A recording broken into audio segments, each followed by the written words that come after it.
Clara's bare feet touched the auction block, her head buried in a feed sack, wrists bound so tight the rope cut skin. The auctioneer's voice boomed across the dirt square. No name, no face, shown accused of killing a man. Do I hear $1? Laughter erupted. Then a cowboy stepped forward, hand wrapped in leather strips, and said words that silenced the crowd. $1. I'm not buying a face. I'm repaying a life. Nobody knew what he meant, but Clara did.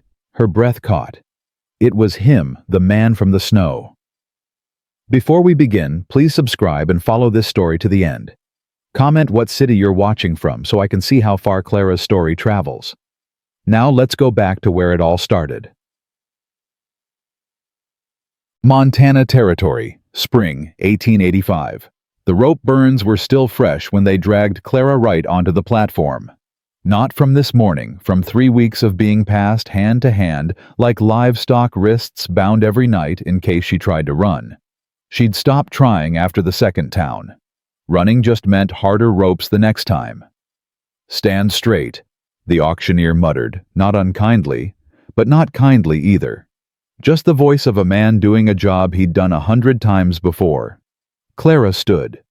The feed sack over her head smelled like old grain and someone else's shame. They'd cut eye holes at least. Small mercy. Through those holes she could see the crowd, maybe 40 men, some drunk, some curious, most just bored on a Saturday, with nothing better to do than watch a woman's life get sold off like a mule past its prime. The auctioneer cleared his throat. Gentlemen of Red Bluff, we've reached our final item of the day. Whistles. Catcalls. Someone threw an empty whiskey bottle that shattered near the platform's edge. Now I'm required by law to disclose certain facts. The auctioneer continued, pulling a folded paper from his vest. This woman stands accused of killing a man in Idaho Territory. Boarding house keeper named Dale Kerrigan. Found dead with his skull cracked open on a stove corner. The crowd quieted slightly. Murder was interesting. Charges were never proven in court.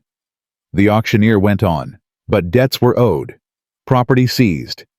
The court in Boise decided she'd work off what was owed through alternative means. Alternative means? Someone in the back shouted. That's a fancy way of saying sold like a broodmare. Laughter rippled through the crowd. Clara's hands bound in front of her tightened into fists. The knuckles went white. Nobody could see it under the sack, but her jaw was clenched so hard her back teeth ached.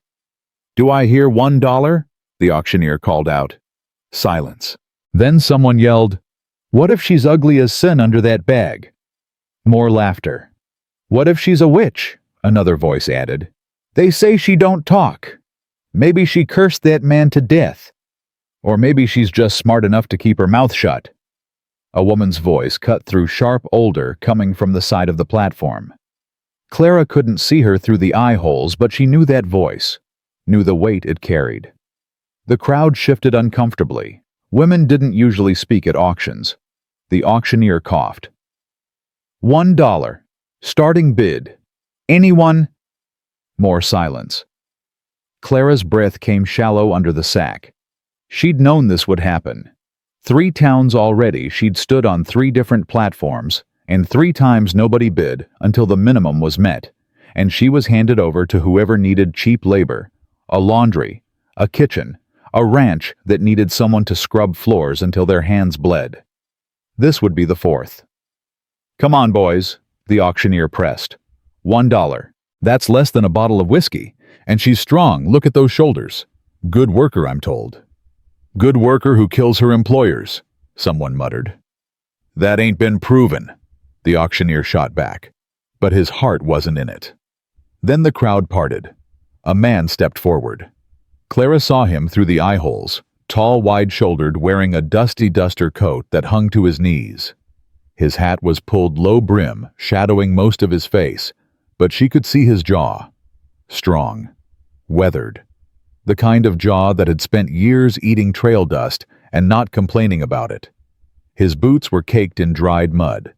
His right hand was wrapped in leather strips, the kind you got from rope burn or frostbite, wound tight from wrist to knuckles. He didn't look at Clara. He looked at the auctioneer. $1, he said. His voice was low, steady, the kind of voice that didn't need to be loud to be heard. The auctioneer blinked. You sure, mister? You ain't even seen her face. Don't need to. She's accused of murder. So was I once. The man's tone didn't change. Didn't make it true. The crowd murmured. A few men exchanged glances. This wasn't the usual script. The auctioneer frowned. You understand the terms, she's bound to you for labor until the debt's paid. You're responsible for her actions. If she runs, you're liable. I understand. And you're willing to take that risk without even... I said, I understand. The man's jaw tightened just slightly, and the auctioneer shut his mouth. A long pause. Then the auctioneer sighed and scribbled something in his ledger. Name, Ethan Cole. Occupation, timber. Residence, east of here, up near Black Ram Ridge. The auctioneer's pen scratched across the paper. Sign here. Ethan stepped up to the platform. Clara watched through the eye holes as he took the pen. His left hand, she noticed, because the right was too wrapped up to hold anything properly, and scratched his name across the line. His handwriting was neat, surprisingly neat for a man who looked like he lived in the woods. The auctioneer turned to Clara. You got a name, girl? Silence. She's got to say it for the record. The auctioneer said to Ethan. Law requires it. Ethan didn't move. He just waited. Clara's throat was dry. She hadn't spoken in 3 weeks. Not since the last town where she'd tried to explain what happened, and the magistrate had called her a liar to her face. But something about the man in front of her, something about the way he stood, shoulders square, but not aggressive, hands loose, but ready, made her think, maybe, just maybe, he wasn't like the others. She swallowed. Her voice came out hoarse, barely above a whisper. Clara Wright. The auctioneer wrote it down. Place of birth, St. Louis. Age, 26. Occupation prior to arrest. Clara hesitated. Then quietly, teacher. A few men in the crowd snickered. Teacher? One of them repeated mockingly. That's a good one. Ethan's head turned slightly toward the crowd. He didn't say anything. Didn't have to. The snickering stopped. The auctioneer stamped the paper. Sales complete. She's yours, Mr. Cole. You want the county to remove the restraints or I'll handle it. Ethan stepped onto the platform. Clara's breath caught. She could see him clearly now, the scar running along his left temple, half hidden by the hat brim, the lines around his eyes that said he'd spent more time squinting at the sun than sleeping, the way his shoulders carried weight that wasn't physical. He moved around behind her. She felt his fingers, careful, deliberate, working at the knot at her wrists. The rope fell away. Clara's hands dropped to her sides. She didn't move them. Didn't know if she was allowed to. You can take the sack off, Ethan said quietly, or leave it on. Your choice. Clara froze. Nobody had given her a choice in 3 weeks. She didn't take the sack off. Not yet. But her hands stopped shaking. Ethan stepped down from the platform and held out his left hand, not demanding, not pulling, just offering. Trail's about an hour east, he said. We'll walk. Clara looked at his hand through the eye holes. Calloused, scarred, but steady. She took it. And for the first time since the night Dale Kerrigan died, Clara Wright felt something other than fear. She felt a flicker of hope. They walked in silence. The trail led out of Red Bluff past the last row of buildings, where the livery gave way to open scrub and pine. The sun hung low, casting long shadows across the dirt path, and the air smelled like sap and dust and something green trying to break through winter's grip. Ethan walked ahead, leading a pack mule loaded with supplies, flour sacks, salt pork, a coil of rope. He didn't look back. Didn't check to see if Clara was following. He just walked, boots crunching on gravel, and somehow Clara knew he'd hear if she stopped. She kept walking. The feed sack stayed on. She'd thought about taking it off a dozen times since they left the platform, but every time her hands started to move toward the knot at her neck, something stopped her. Not fear, Not shame, just habit. The sack had been her shield for so long that removing it felt like stepping into cold water without testing the depth. After about 20 minutes, Ethan spoke without turning around. "You hungry?" Clara's stomach answered before she could. A low, hollow growl that echoed under the sack. "I'll take that as a yes," Ethan said. There might have been the ghost of a smile in his voice, but Clara couldn't see his face to be sure. They stopped near a flat boulder that jutted out from the hillside like a bench put there by God for tired travelers. Ethan tied the mule to a stunted pine and pulled a cloth bundle from the pack. He sat on the boulder and unwrapped it hard-bread dried venison, a chunk of cheese that had seen better days. He held out a piece of bread. Clara stood 3 feet away, hands at her sides. "Come on," Ethan said. "It ain't poisoned." She stepped forward, took the bread through the eye hole, and lifted the bottom of the sack just enough to take a bite. The bread was stale, but it was food. Real food. Not the scraps they'd tossed at her in the back of wagons, or the thin gruel she'd gotten in the last boarding house where they'd kept her. She ate fast. Too fast. Her stomach cramped. Ethan watched her without staring. Then he handed her a canteen. "Slow down," he said. "Water'll help." Clara drank. The water was cold, probably pulled from a stream that morning. It tasted like metal and minerals and life. When she finished, she lowered the sack and stepped back. Ethan chewed his own piece of jerky, slowly looking out at the trees instead of at her. "You don't have to keep that thing on," he said after a minute. "Not for my sake." Clara's hands tightened around the canteen. "I know why you're wearing it," Ethan continued. "They made you.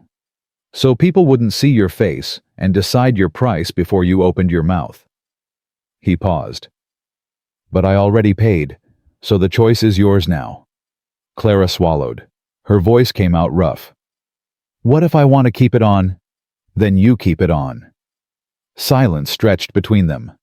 Not uncomfortable, just present. Finally, Clara spoke again. "Why did you buy me—" Ethan didn't answer right away. He took another bite of jerky, chewed thoughtfully, then said, "Because I owed a debt." "To who?" "To someone who saved my life." Clara's breath caught. "You think I don't think anything," Ethan interrupted gently. "I know." He turned his head slightly, just enough that she could see his profile under the hat brim. 3 winters ago, Black Ram Ridge. Got caught in a storm, broke my leg trying to get back to camp. Would have frozen to death if someone hadn't pulled me into a cave, built a fire, kept me breathing. Clara's heart hammered. "She wore a sack over her head," Ethan went on. "Wouldn't tell me her name, wouldn't let me see her face, but she sang while she worked. Same song over and over. Lullaby my daughter used to sing before she—" His voice caught. He cleared his throat. "Before she died." Clara's hands were trembling now. "Didn't recognize the face on that platform today," Ethan said. "But I recognized the voice. Soon as you spoke your name, I knew." He finally turned to look at her fully. "So, yeah," he said. "I owed a debt, and I don't leave debts unpaid." Clara stared at him through the eye holes.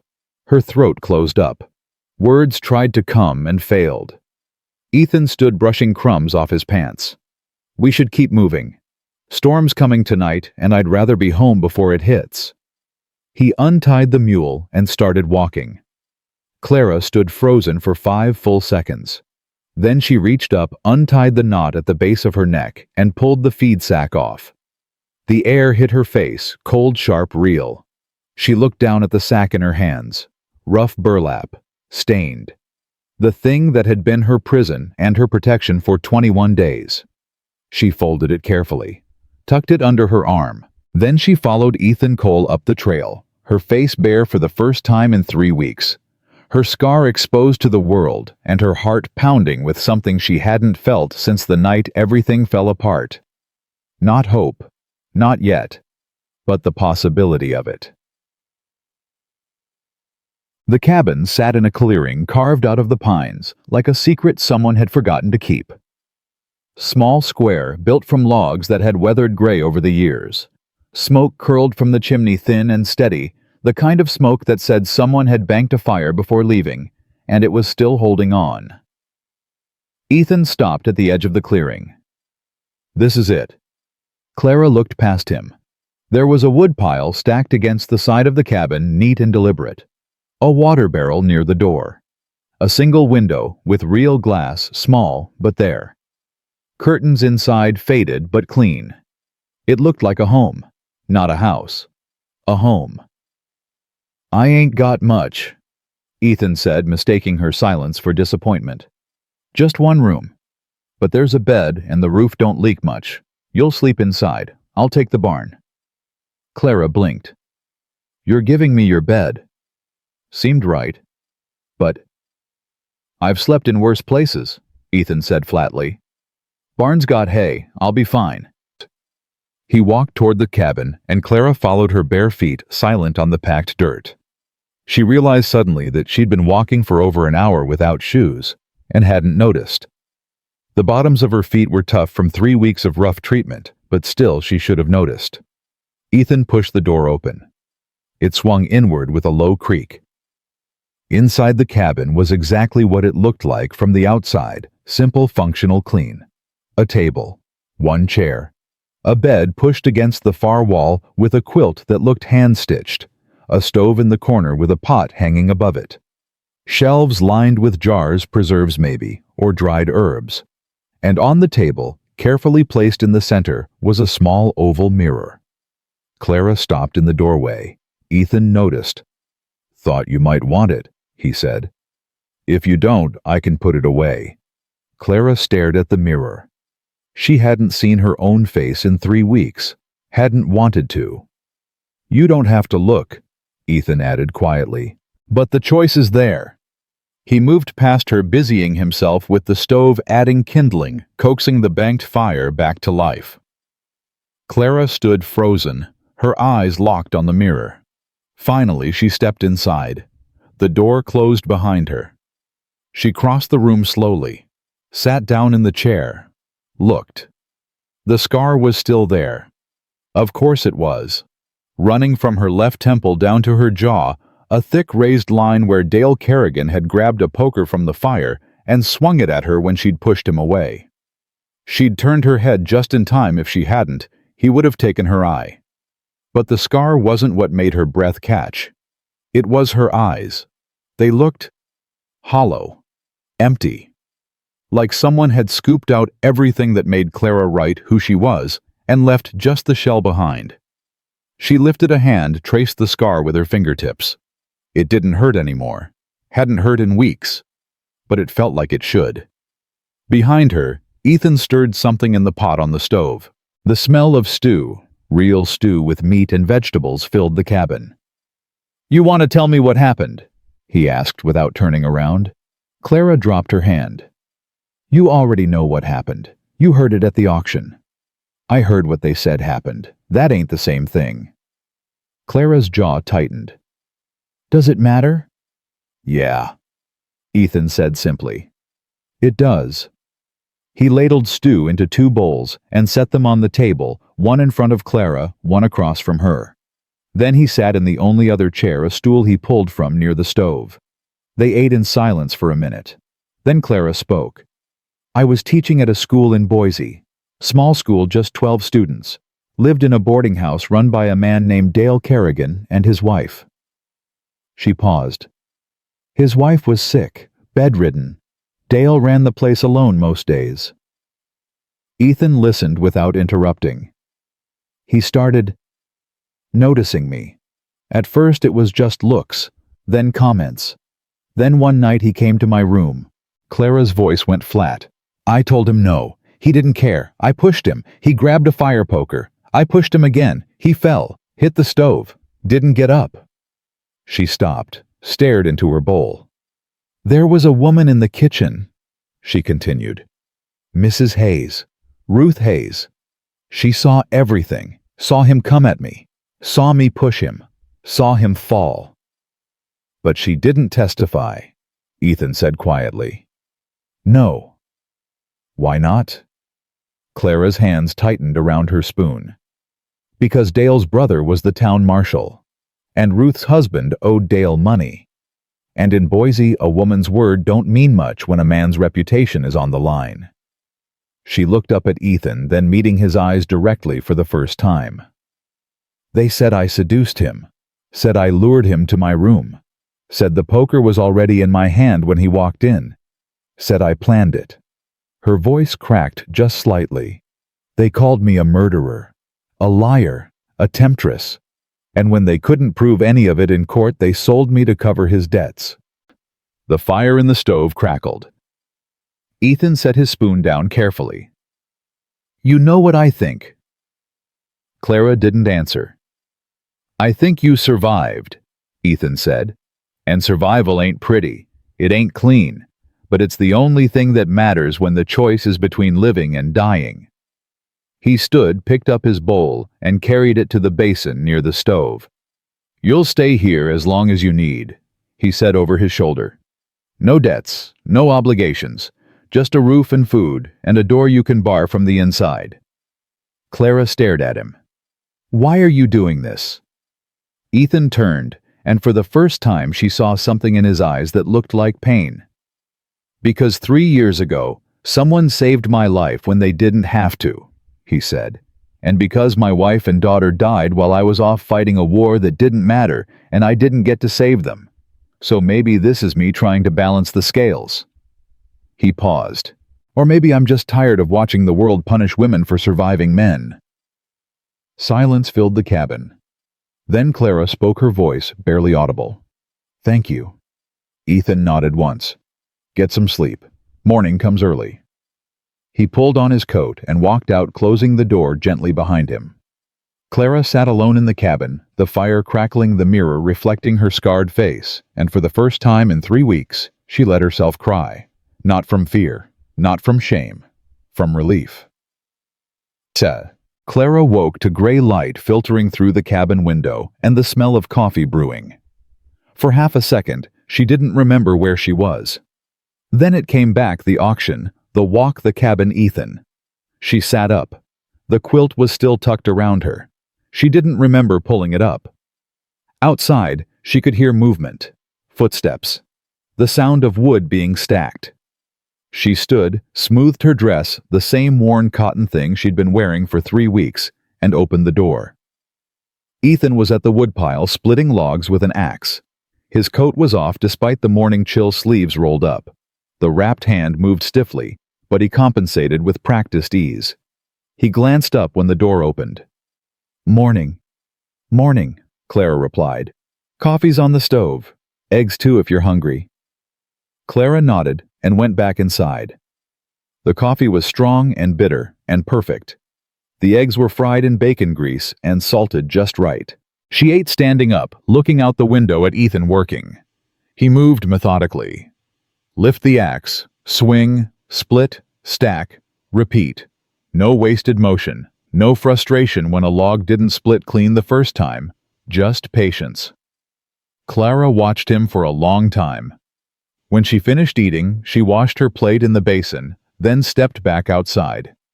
I can help, she said. Ethan paused mid-swing. You don't have to. I know, but I can. He studied her for a moment. Then he nodded and handed her a smaller axe from the tool rack. Start with the kindling pile, he said. Smaller pieces. Good for morning fires. They worked side by side in silence. Clara's arms burned after the first 10 minutes, but she didn't stop. Didn't complain. Just kept swinging. After an hour, Ethan set his axe down. You know how to shoot? Clara looked up, surprised. A gun? Yeah. No, I'm a teacher. Teachers can't shoot? I never needed to. Ethan wiped sweat from his forehead with his sleeve. Out here everyone needs to. Wolves mostly, sometimes worse. He paused. I'll teach you if you want. Clara hesitated, then nodded. All right. That afternoon, Ethan set up a target, a piece of wood with a circle carved into it against a tree 50 yards from the cabin. He loaded an old Henry rifle and showed Clara how to hold it. "Stock against your shoulder," he instructed. "Firm, but not tight. Breathe in, breathe out, halfway, hold squeeze." Clara lifted the rifle. It was heavier than she expected. "Line up the sight with the circle," Ethan said from behind her. "Don't yank the trigger. Squeeze slow." Clara breathed. In. Out. Hold.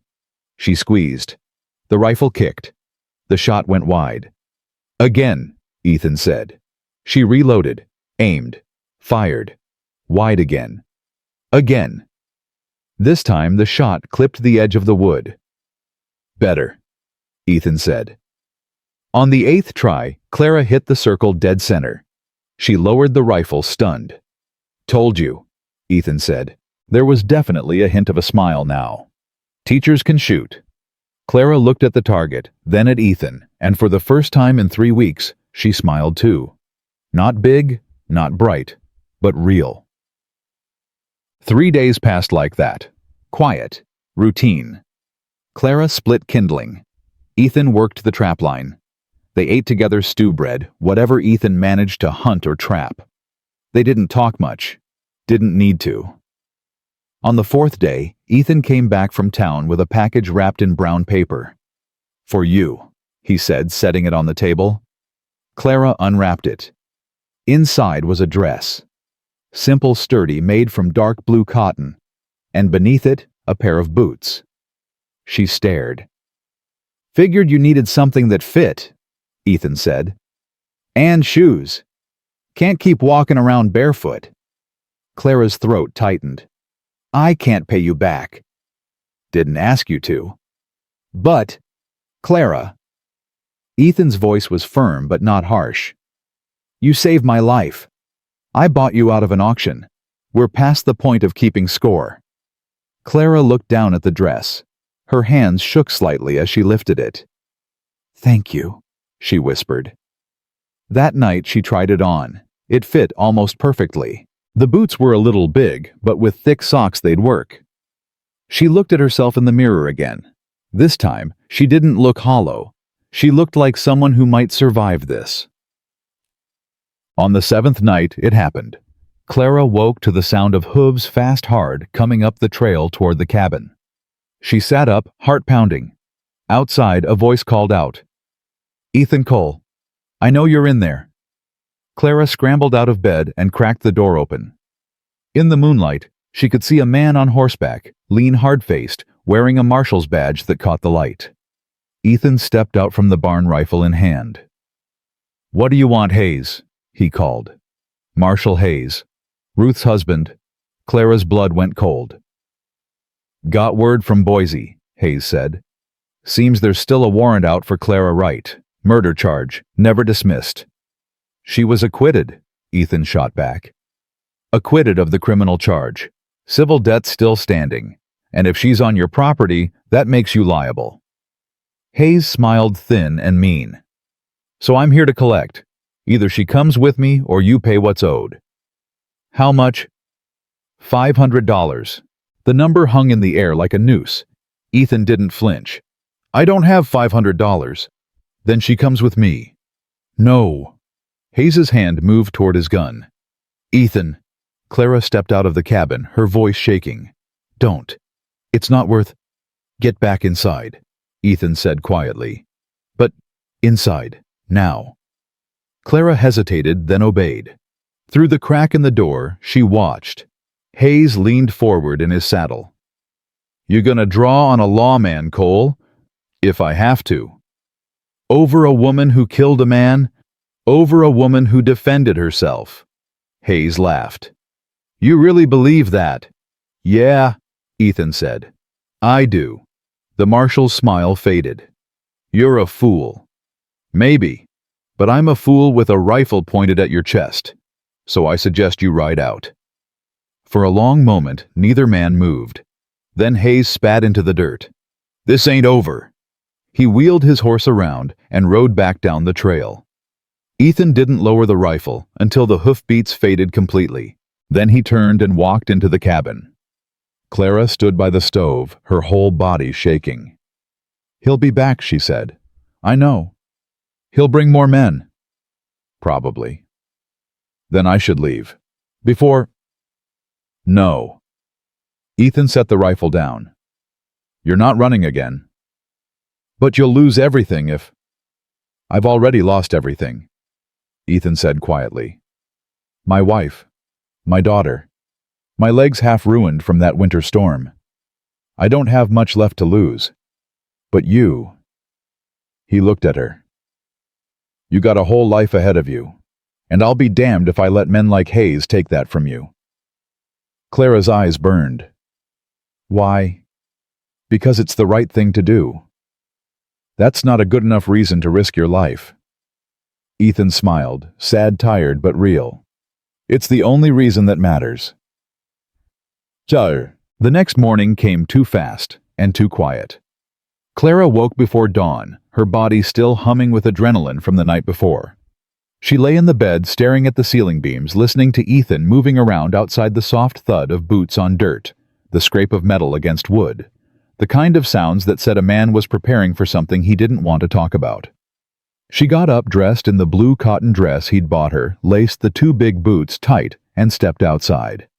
Ethan was at the barn loading supplies onto the mule, extra rope, a canvas tarp, a second rifle. "We leaving?" Clara asked. "No." Ethan didn't look up. "But if Hayes comes back with a posse, we need options." "Options like what?" "Like not being cornered in a cabin with one way out." Clara watched him work. His movements were efficient, practiced, the kind of preparation a soldier made before battle. And she realized with a cold clarity that Ethan Cole had been a soldier once, that whatever war he'd fought, in whatever horrors he'd seen, they'd left marks deeper than the scar on his temple or the burns on his hand. "You think he'll come back today?" she asked. Maybe tomorrow, maybe a week from now." Ethan tied off the last rope and finally looked at her. "Men like Hayes don't forget, they just wait for the right moment." Clara crossed her arms against the morning chill. "I could turn myself in, save you the trouble." "That ain't happening." "But, Clara," Ethan's voice was firm, "you didn't do anything wrong, and I'm not letting you pay for a crime you didn't commit just because it's easier for everyone else." She wanted to argue, wanted to tell him he was being stubborn and foolish, and that she wasn't worth this much trouble. But the words stuck in her throat because part of her, a part she'd thought died the night Dale Kerrigan fell, wanted to believe him. "What do we do then?" she asked quietly. Ethan picked up the second rifle and held it out to her. "We practice." They spent the morning shooting. Ethan set up targets at different distances, 30 yards, 50-75. He taught Clara how to compensate for wind, how to lead a moving target, how to reload fast when her hands were shaking. "You're a natural," he said, after she hit 3 targets in a row at 60 yards. "I'm a teacher," Clara replied, reloading with steady hands. "I'm good at learning." "Learning and doing ain't the same thing." "Then I guess I'm good at both." Ethan almost smiled at that. Almost. By noon, Clara's shoulder was bruised from the rifle's kick, and her arms ached from holding the gun steady. But she could hit a target at 70 yards more often than not, and that felt like something. They ate lunch on the porch, cold venison and hard bread, and watched the tree line for movement that never came. "Tell me about your daughter," Clara said suddenly. Ethan stopped chewing. "Why?" "Because you mentioned her once, and because I want to know." A long silence stretched between them. Then Ethan set his bread down and stared out at the trees. "Her name was Emma. She was 7 when the fever took her." His voice was flat, the kind of flat that came from telling a story too many times in your own head. "My wife Sarah tried everything, herbs, poultices, prayers. Nothing worked. Emma died on a Tuesday morning while I was 300 miles away fighting over a piece of land that don't even matter anymore." Clara's throat tightened. "I'm sorry." "Sarah died 2 weeks later. Same fever. Or maybe grief. I don't know which killed her first." Ethan picked up his bread again, but didn't eat it. I came home to 2 graves in a cabin that smelled like sickness. Buried them both under the pine tree out back. Then I left. Couldn't stay there. So you came here? Yeah. Built this place with my own hands. Figured if I worked hard enough I could forget. He finally looked at her. But you don't forget. You just learn to carry it. Clara nodded slowly. Emma used to sing that lullaby. The one you heard me singing in the cave. How'd you know it? My mother taught me. Before she died. Clara's hands tightened around her cup. I sang it when I was scared. When Dale came at me with the poker. When they tied the sack over my head. When they put me on that platform. She paused. I sang it in that cave because I was terrified you'd die, and it would be one more person I couldn't save. Ethan met her eyes. You did save me. Barely. Barely's enough. They sat in silence after that, the kind of silence that felt less like emptiness and more like understanding. Then Ethan stood. Come on. I want to show you something. He led her around the side of the cabin to the tree line where the forest started to thicken. About 50 yards in, Clara saw what he'd been building. A structure made of 4 vertical posts and a horizontal beam across the top draped with canvas that fluttered in the breeze. What is it? Clara asked. A chuppah, sort of. My wife was Jewish. We got married under one. Ethan ran his hand along one of the posts. Never finished it after she died. Figured I'd never need it again. Clara stepped closer, her fingers brushing the canvas. Why are you showing me this? Ethan didn't answer right away. He just looked at her with those weathered eyes that had seen too much and somehow still held kindness. Because if Hayes comes back, he said quietly, and if he tries to take you as payment for debt, the only way to stop him legally is if you're not considered property anymore. Clara's breath caught. What are you saying? I'm saying marriage changes the law. You'd be my wife, not a debtor. Hayes couldn't touch you without going through me first. Ethan's jaw tightened. It'd be a legal arrangement, nothing more. You'd still have your own space, your own choices. But on paper, you'd be protected. Clara stared at him. Her heart was pounding so hard she could hear it in her ears. You'd do that, she whispered. I already bought you for $1, Ethan said.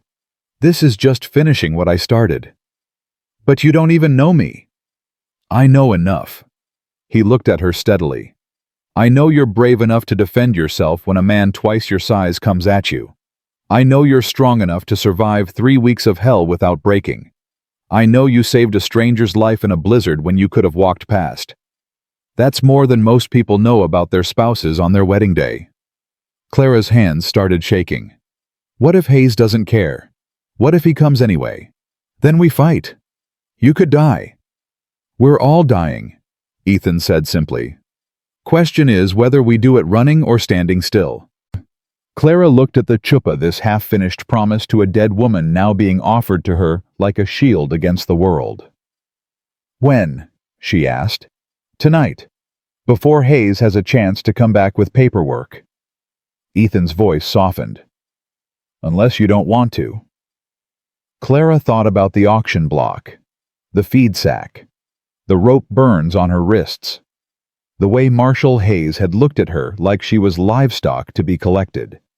Then she thought about the dress Ethan bought her, the rifle lessons, the way he'd stood between her and Hayes with his own life on the line. I want to, she said. Ethan nodded once. Then we'll do it at sunset. They spent the afternoon preparing. Ethan rode into Red Bluff and came back with a woman Clara didn't recognize at first, a sturdy woman in her late 50s with gray-streaked hair and sharp eyes that missed nothing. This is Ruth Hayes, Ethan said. Clara froze. The Marshal's wife. The Marshal's soon-to-be ex-wife, Ruth corrected. She set a basket on the porch and looked Clara dead in the eye. I know what you're thinking. But I'm not here for him. I'm here for you. Why? Ruth's expression hardened. Because I watched you push Dale Kerrigan in self-defense and I said nothing. Because I let them put a sack over your head and sell you like cattle, and I said nothing. Because I've spent 30 years saying nothing while men did whatever they wanted." She pulled a folded paper from her basket. "So I'm saying something now." She handed the paper to Clara. It was a sworn testimony, 3 pages, handwritten in careful script, detailing everything Ruth had seen the night Dale died. The attempted assault, the self-defense, the fall. Clara's hands shook as she read. "You testified." "Took it to the circuit judge in Helena 2 days ago," Ruth said. "He's reviewing the case. Might take weeks, might take months, but it's on record now. The truth." Clara looked up, tears blurring her vision. "Why now? Why not before?" Ruth's jaw tightened. "Because before I was scared. Scared of my husband. Scared of losing what little I had. Scared of being the next woman with a sack over her head." She paused. "But then I heard what you did. Heard you didn't run. Heard you stood in front of that auction block and said your name out loud, even though you knew what it would cost." Her voice cracked. "And I realized I'd rather lose everything as a woman who told the truth than keep everything as a woman who stayed silent." Clara couldn't speak. She just pulled Ruth into a fierce hug, and Ruth held her back just as tight. When they separated, Ruth wiped her eyes roughly. "Now, I heard you two are getting married tonight, and you're not doing it without a proper witness." She opened her basket and pulled out a small bouquet of wildflowers. Nothing fancy, just purple clover and yellow mustard flowers tied with twine. "And you're not doing it without flowers either." Clara took the bouquet with trembling hands. "Thank you. Thank me by living," Ruth said firmly. "Live loud. Live free. Live in a way that makes every woman who stayed silent wish she'd been braver." Sunset came in shades of gold and amber, painting the clearing in light that felt holy, even though no church bells rang. Ethan had strung the canvas across the chuppah and weighted the corners with river stones. It rippled in the evening breeze like a sail waiting for wind. Clara stood at the edge of the trees wearing the blue dress and the 2 big boots, clutching Ruth's wildflowers. She'd washed her face in the basin and braided her hair as best she could. The scar on her face caught the light, raised and permanent, and she didn't hide it. Ruth stood near the chuppah, her own small Bible in hand. She wasn't a preacher, but she knew the words. Knew them from her own wedding 30 years ago, when she'd been young and stupid enough to believe love conquered all. Ethan walked toward Clara from the cabin. He'd shaved, changed into a clean shirt, still worn, still patched, but clean. His hat was off, dark hair combed back with water. He stopped in front of her. "You sure?" he asked quietly. Clara nodded. Yeah." They walked together to the chuppah. Ruth opened her Bible. "We're doing this simple," Ruth said. "No pretense, no lies, just the truth and 2 witnesses, me and God if he's listening." She looked at Ethan. "Ethan Cole, do you take this woman as your wife, not as property, not as payment, but as an equal partner with her own will and her own voice?" "I do," Ethan said. Ruth turned to Clara. "Clara Wright, do you take this man as your husband, not out of obligation, not out of fear, but because you choose him freely?" Clara's voice was steady. "I do." "Then by the power vested in me by absolutely nobody," Ruth said, "I declare you married in the eyes of whatever justice exists in this broken world. You may kiss if you want, or shake hands, or just stand there. It's your marriage." Ethan and Clara looked at each other. Then Ethan held out his hand, the scarred left one, not the wrapped right. Clara took it. They didn't kiss, didn't embrace, just stood there under the canvas with their hands joined and the sunset painting everything gold. "It's done," Ruth said softly. "You're free now, Clara. Legally, officially, free." Clara closed her eyes and let the word wash over her. Free. That night they ate together in the cabin. Ruth, Ethan, and Clara around the small table that suddenly felt too small and exactly right at the same time. Ruth had brought bread and a jar of preserves. Ethan had cooked venison stew. Clara had made coffee so strong it could wake the dead. They didn't talk about Hayes or warrants or what came next. They just ate and drank and existed in the moment like it was the only moment that mattered. When Ruth finally stood to leave, she clasped Clara's hand one more time. "You remind me of my daughter," she said quietly. "She would have been your age now if the fever hadn't taken her." Clara squeezed her hand. "I'm sorry." "Don't be. Just live for both of you." Ruth pulled on her shawl. "And if my husband shows up here again, you shoot him. I'll testify it was self-defense." She left on that note, riding back toward Red Bluff under a sky full of stars. Ethan and Clara stood on the porch and watched her go. "She's brave," Clara said. "Yeah. Braver than most men." "Yeah." They stood in silence for a while. Then Clara spoke again. "Where do I sleep tonight?" Ethan didn't hesitate. "Same place as last night. The bed. I'll take the barn." "Ethan, we're married now. You don't have to." "Yes, I do." His voice was firm, but not unkind. "I meant what I said. This is a legal arrangement. Nothing more unless you decide otherwise. And that's your choice to make, not mine." Clara looked at him. Really looked at him. At the lines around his eyes, the scars. The way he held himself like a man who'd been broken and put back together with wire and stubbornness. "You're a good man, Ethan Cole," she said. "I'm just a man," he replied. "But I'm trying." He tipped his hat and walked toward the barn. Clara stood alone on the porch for a long time after he left, holding the wildflower bouquet and feeling the weight of the gold band Ethan had slipped onto her finger during the ceremony.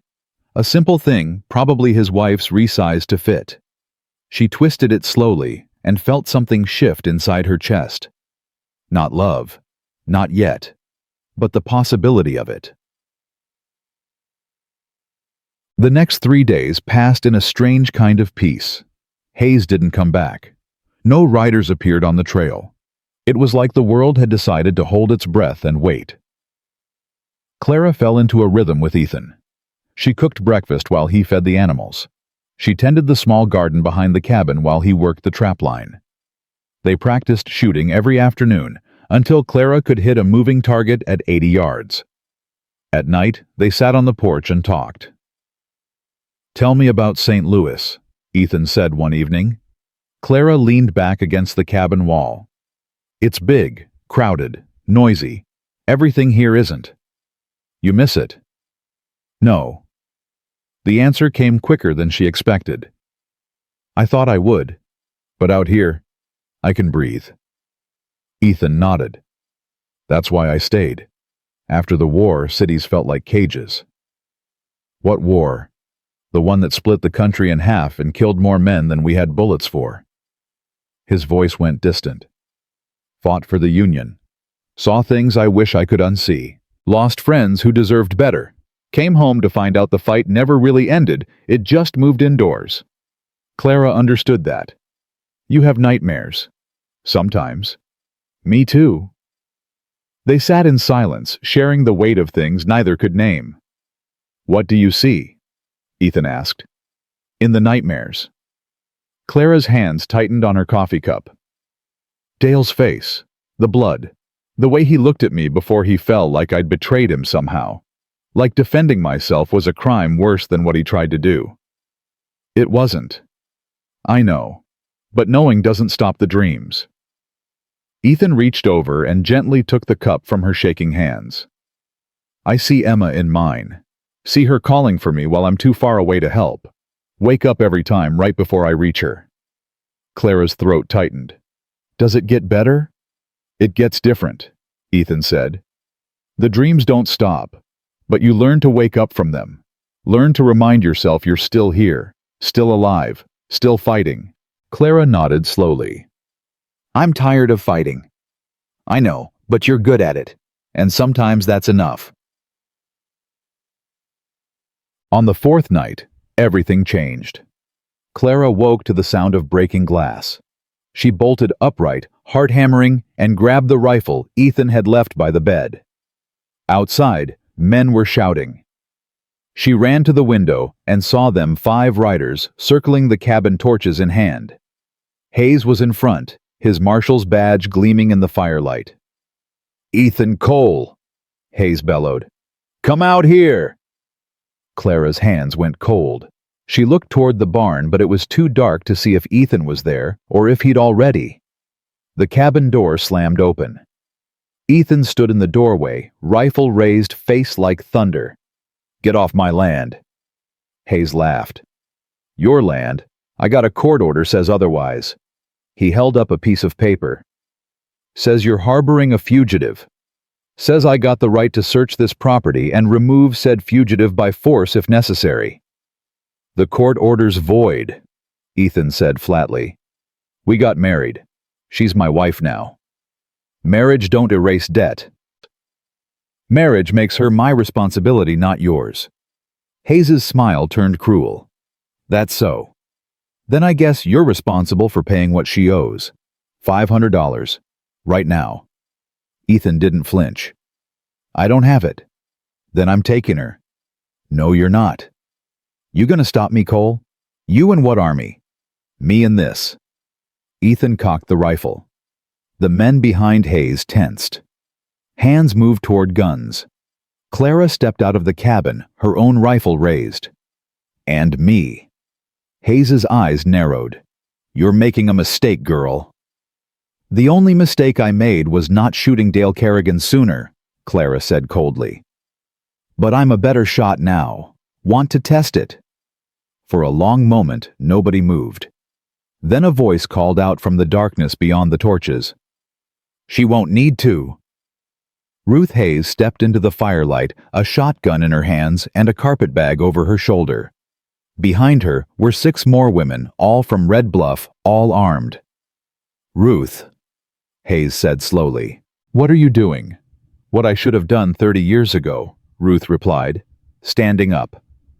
She walked past him and stood beside Clara. The other women followed, forming a line between the cabin and the riders. Hayes stared.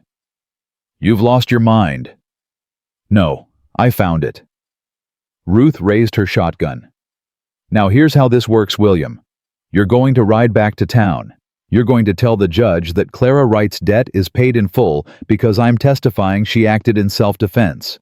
And if you don't, these women are going to testify how you've been taking bribes from every business owner in Red Bluff for the past 10 years. Hayes's face went red. "That's slander." "It's truth. And we got receipts."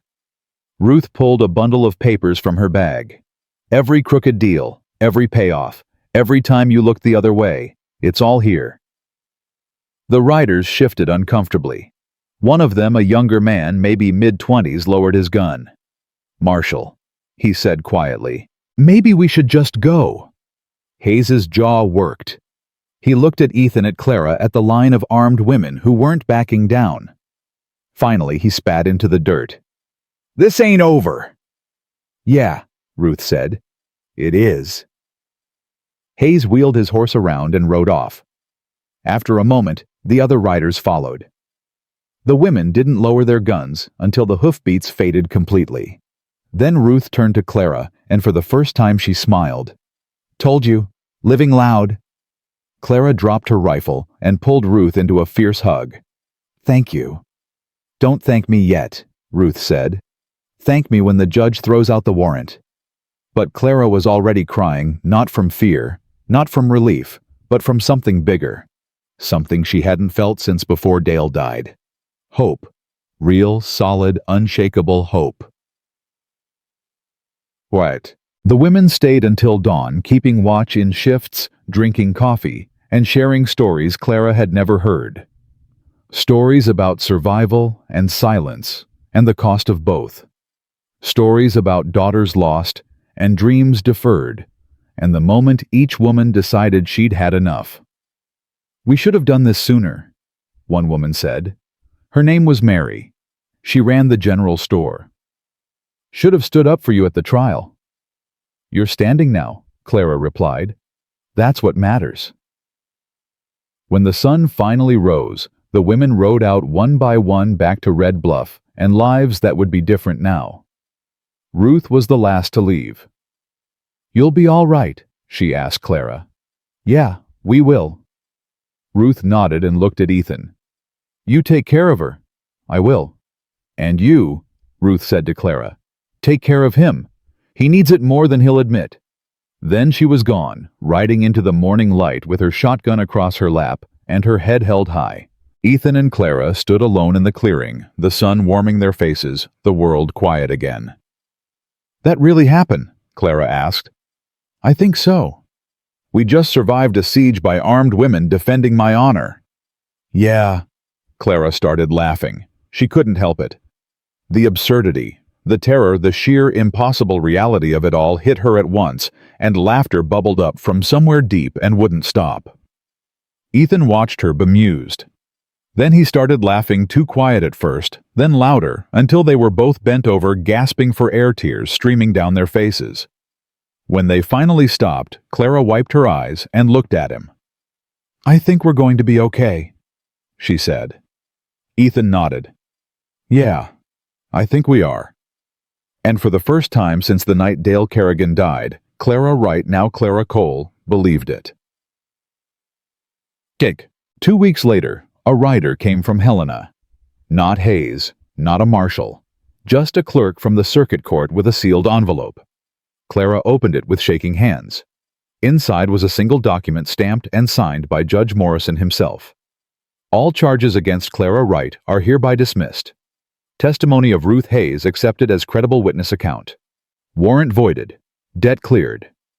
Clara read it 3 times to make sure she wasn't dreaming. Then she walked outside to where Ethan was repairing the barn roof and held up the paper. "It's over," she said. Ethan climbed down the ladder and took the document. "Read it. Read it again." "It's over," he confirmed. Clara nodded. Then she did something she hadn't done in months. She took off her boots, walked barefoot into the clearing, and spun in a circle with her arms spread wide, face tilted toward the sun. Free. Truly, completely, legally free. Ethan watched from the ladder, a small smile on his weathered face. And somewhere in the trees a bird sang the same lullaby Clara had hummed in the cave 3 winters ago. The one about coming home. The freedom didn't feel real at first. Clara kept expecting someone to knock on the door with another warrant, another debt, another reason to drag her back into the darkness. But days turned into weeks, and nobody came. The paper from Helena stayed folded in her pocket like a talisman she couldn't stop touching. Summer settled over the mountains with the kind of heat that made the pine sap smell sweet and the creek water run cold and fast. Clara worked the garden every morning, coaxing tomatoes and beans and squash from soil that fought her at every turn. Her hands got calloused and her skin got brown, and she stopped checking over her shoulder every time she heard a sound in the trees. Ethan worked the trap line and hunted and fixed everything that broke, which was everything eventually. The roof leaked in 3 places. The stove door wouldn't shut right. The barn needed new support beams. He moved through it all with quiet determination, and Clara learned to work alongside him without needing words to communicate. But something was shifting between them, something neither of them knew how to name. It started small. Ethan's hand lingering on hers when he passed her a tool. Clara catching herself watching him work, noticing the way his shoulders moved under his shirt. The silence between them changing from comfortable to charged, like the air before a lightning strike. One evening in late June, they were sitting on the porch after supper when Clara finally broke. "I need to know something," she said. Ethan looked up from the knife he was sharpening. "What? Why you really bought me? And don't say it was to repay a debt. It was. That's not all of it." Clara turned to face him. "You could have just given me money to run. Could have pointed me toward Canada or California or anywhere. But you brought me here, married me, put yourself between me and Hayes. Why?" Ethan set the knife down carefully. "You want the truth." "I wouldn't ask if I didn't." He was quiet for a long time, staring out at the darkening trees. When he finally spoke, his voice was raw. Because when Sarah died, I wasn't there. When Emma called for me, I couldn't answer. I spent 3 years hating myself for that, for choosing a war over my family, for believing duty mattered more than love. He looked at Clara, then really looked at her. And when I saw you on that platform with that sack over your head, I saw a second chance. Not to save Sarah or Emma. They're gone, but to save someone who deserved saving. To prove to myself that I could still be the man I was before the war broke me. Clara's throat tightened. So I'm your redemption? No. Ethan's voice was firm. You're your own person. But saving you, it saved me too. The words hung in the air between them, honest and terrifying. Clara reached over and took his hand, the wrapped one, the damaged one he usually kept hidden. She unwound the leather strips, slowly, carefully revealing the scars beneath. Burns from frostbite that had never healed right, leaving the skin twisted and discolored from knuckles to wrist. Does it hurt? She asked. Sometimes. Clara traced the worst of the scars with her fingertip. You know what I learned when they put that sack over my head? What? That hiding doesn't make the pain go away. It just makes you lonely while you hurt. She looked up at him. You don't have to hide from me, Ethan. His jaw worked. I don't know how not to. Then we'll figure it out together. She didn't let go of his hand, and after a moment he turned his palm up and laced his fingers through hers. They sat like that until the stars came out, holding hands in the darkness, two broken people learning how to be whole. The next morning, Clara woke to voices outside. She grabbed the rifle by habit and went to the window, then relaxed when she saw Ruth riding up the trail with another woman Clara didn't recognize. She opened the door just as they dismounted. Morning, Ruth called. Hope you don't mind company. Never mind you, Clara said.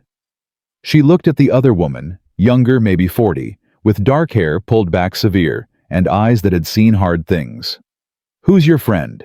This is Margaret Flynn. She runs the saloon in Red Bluff.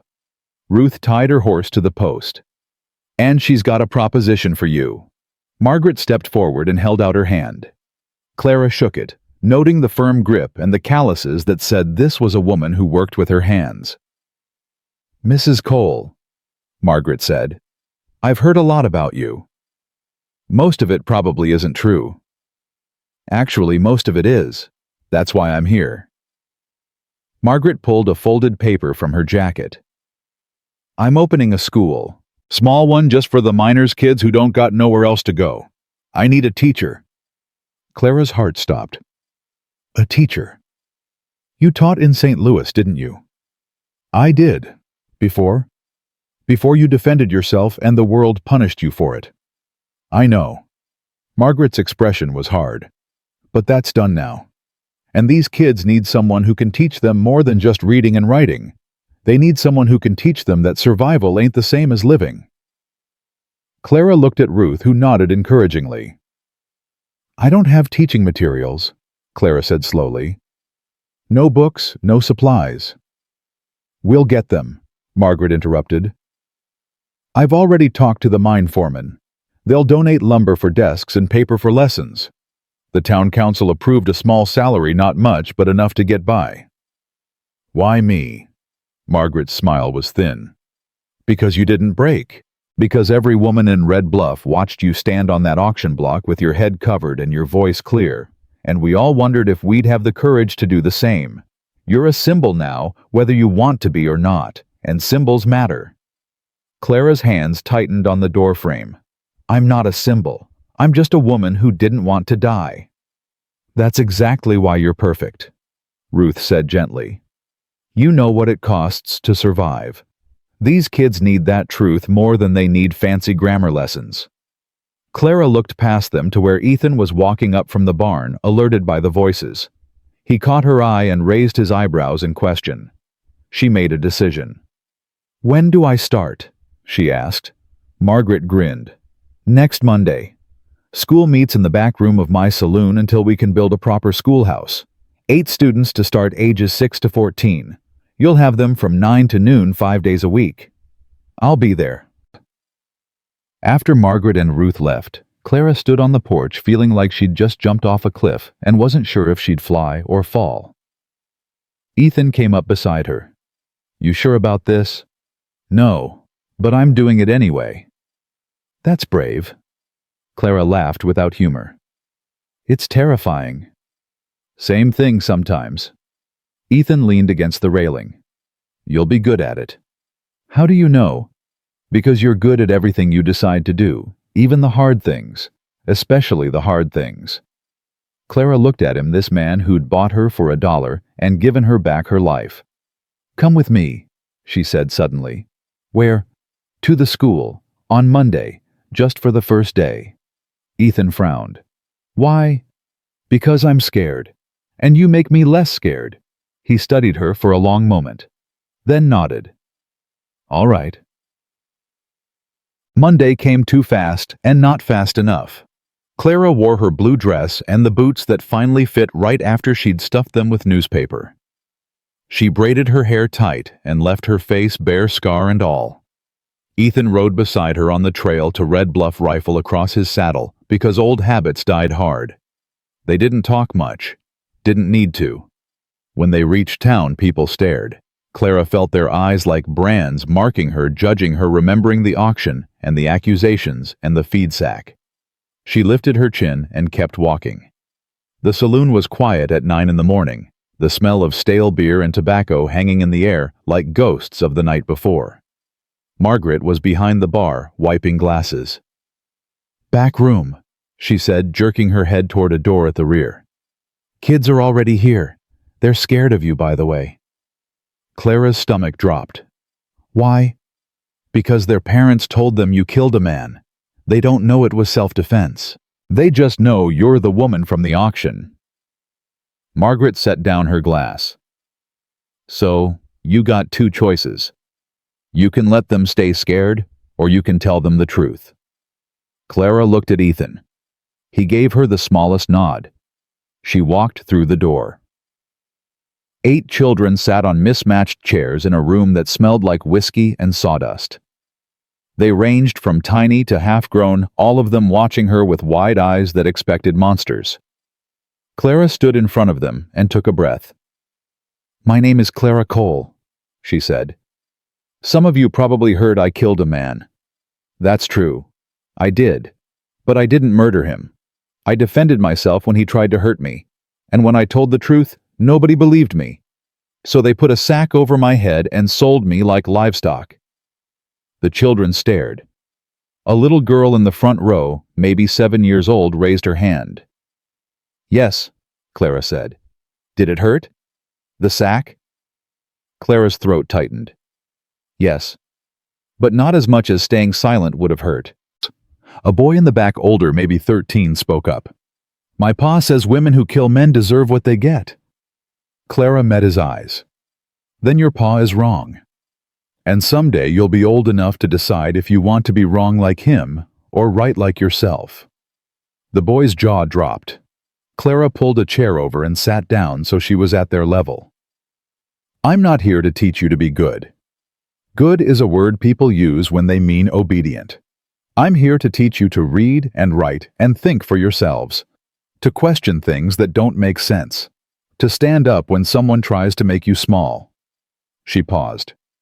"And if you can't do that, then we're all wasting our time." Silence. Then the little girl in the front raised her hand again.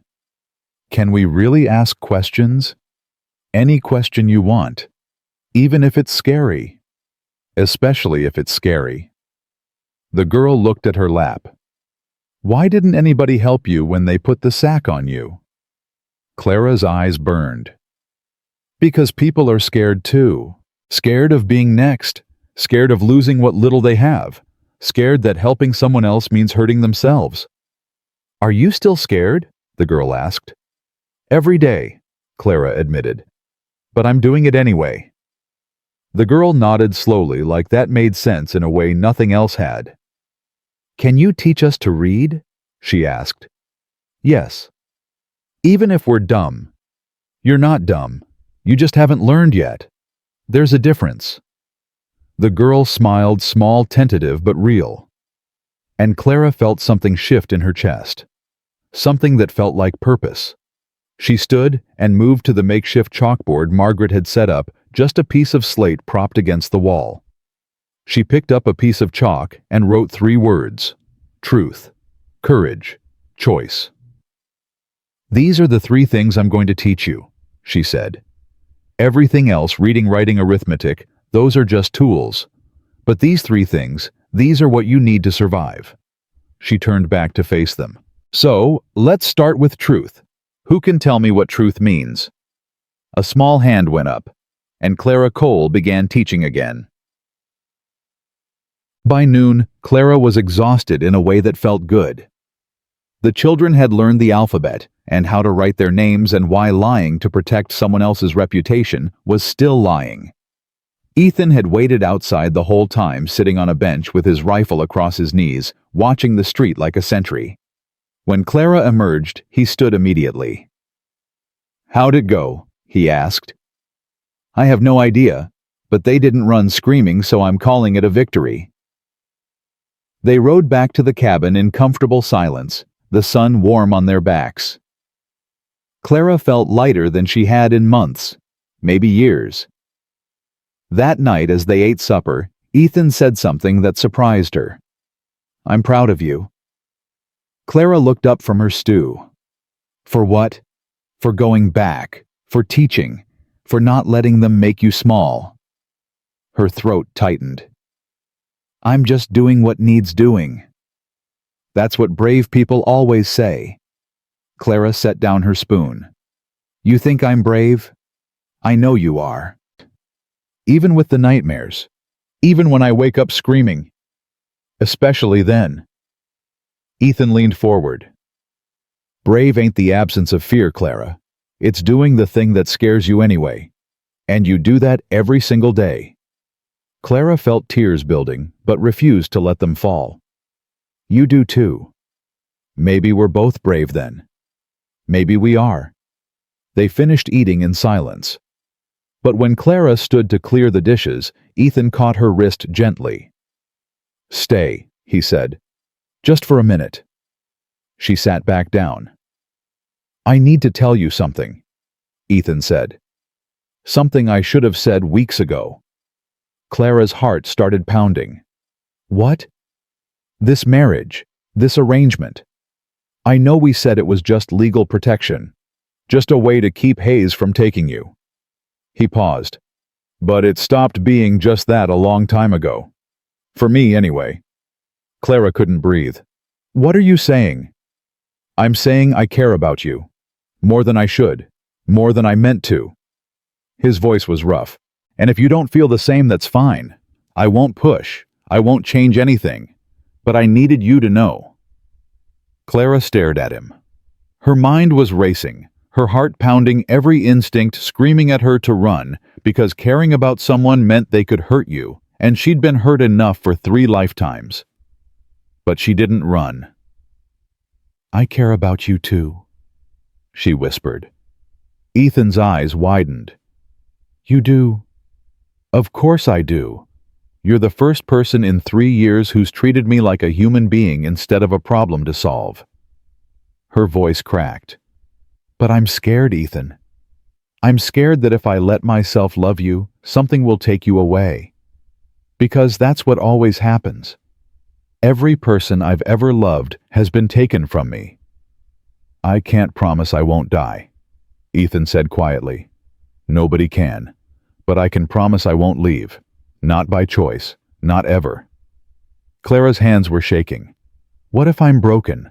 What if I can't be the wife you deserve?" "You're not broken.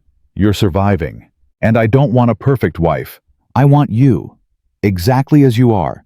Scars and nightmares and all." A tear slipped down Clara's cheek. Then another. Ethan reached across the table and took both her hands in his. "We don't have to rush. We don't have to change anything. I just needed you to know that when I look at you, I don't see a woman I saved. I see the woman who saved me right back." Clara looked down at their joined hands, his scarred, hers calloused, both of them marked by survival.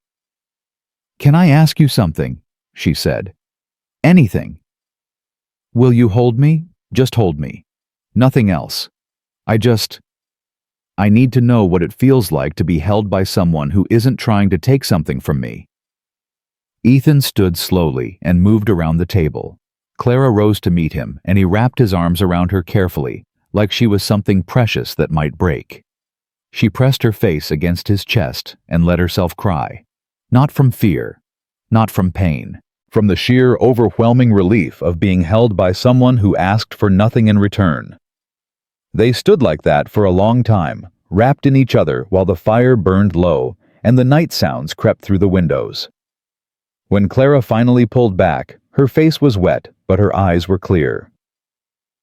"I'm not ready yet," she said, "for everything. But someday I might be." "Then someday is when it'll happen," Ethan said. "No sooner, no later, just when you're ready." Clara nodded. Then on impulse, she stood on her toes and kissed his cheek. "Thank you. For waiting. For understanding. For being you." Ethan's hand came up to touch the spot where her lips had been. "Thank you for choosing me. Even when you didn't have to." That night, Clara slept without nightmares for the first time since Dale Kerrigan died. And in the barn, Ethan lay awake staring at the rafters, hope burning in his chest, like a banked fire waiting for kindling. Summer deepened. Clara taught 5 days a week, and the children stopped being afraid of her. The little girl from the front row, her name was Lucy, started bringing Clara wildflowers every Monday. The boy who'd challenged her, Thomas, started staying after lessons to ask questions about the war and justice, and whether good people could do bad things and still be good. Clara didn't have all the answers, but she had enough. Ruth visited every week bringing news from town and supplies for the school. Margaret donated a box of real books, worn and water-stained, but books nonetheless. The children devoured them like starving things. One Friday in August, Clara dismissed class early because a summer storm was rolling in fast and hard. She rode home with Ethan through wind that bent the trees and rain that stung like needles. They made it inside just as the sky opened up. Clara stood dripping by the stove while Ethan built up the fire. Thunder cracked so loud it shook the walls. Lightning turned the windows white. "I hate storms," Clara said suddenly. Ethan looked up. "Why?" "Because that's when Dale came to my room, during a storm. Said he was checking on me because the roof was leaking. But that wasn't why he came." Ethan's jaw tightened. "You want me to stay inside tonight instead of the barn?" Clara nodded. "Please." "I'll sleep on the floor." "No. The bed's big enough. We can share. I trust you." Something shifted in Ethan's expression. "You sure?" "I'm sure." That night they lay on opposite sides of the bed, a careful space between them, listening to the storm rage outside. Clara's heart was pounding so hard she was sure Ethan could hear it. "Can I tell you something?" she said into the darkness. "Always. I think I'm starting to heal. Not all the way, maybe never all the way, but starting. That's good. It scares me." "Why?" Clara turned her head to look at him, barely visible in the darkness. "Because healing means letting go. And I've held on to the anger and fear for so long, I don't know who I am without them." Ethan was quiet for a moment. Then he said, "You're Clara Cole. Teacher, survivor, woman who can hit a target at 80 yards and make 8 kids sit still for 3 hours. That's who you are. And wife," Clara added softly. "And wife." She reached across the space between them and found his hand. He laced his fingers through hers. "Ethan." "Yeah. I think someday might be sooner than I thought." His thumb brushed across her knuckles. "Yeah. Yeah." They fell asleep like that, hands joined across the space that was growing smaller every day. The storm passed. September came. The leaves started turning, and the air got crisp, and Clara realized she'd been at the cabin for 4 months. 4 months since the auction, since the feed sack, since she'd stopped being property and started being a person again. She was in town one Wednesday helping Margaret organize the schoolroom when Ruth burst through the door looking like she'd seen a ghost. "Clara," she gasped. "You need to come quick." Clara's blood went cold. "What happened?" "It's Ethan. There was an accident." Clara didn't remember running, didn't remember grabbing her horse or riding hell-bent back to the cabin. She just remembered the fear, cold and sharp and absolute, that she was about to lose the one person who'd made her believe in second chances. She found him in the barn, lying on his back, with his leg bent at a wrong angle and blood seeping through his pants. Doc Morrison from town was kneeling beside him, face grim. "What happened?" Clara demanded, dropping to her knees. "Ladder broke," Ethan said through gritted teeth. "Fell, legs broken. Maybe ribs too." The doctor looked up. "I need to set the leg here. It's bad. He might scream." "Then he'll scream," Clara said. She moved to Ethan's head and took his hand. "I'm here. I'm not going anywhere." Ethan looked up at her, pain written across every line of his face. "Clara." "Shut up. Save your strength." The doctor worked quickly. Ethan did scream. Clara held his hand and let him squeeze until her bones ached and refused to let go. When it was done, the doctor wrapped the leg and gave Clara a bottle of laudanum. "For the pain. Not too much or it'll addle his brain. And keep him still. Any movement could make it worse." After the doctor left, Clara helped Ethan into the cabin and onto the bed. He was gray with pain sweating through his shirt. "I'm sorry," he mumbled. "For what?" "For being stupid. For breaking the ladder. For—" "Stop." Clara brushed sweat-soaked hair off his forehead. "You're going to be fine." "You don't know that."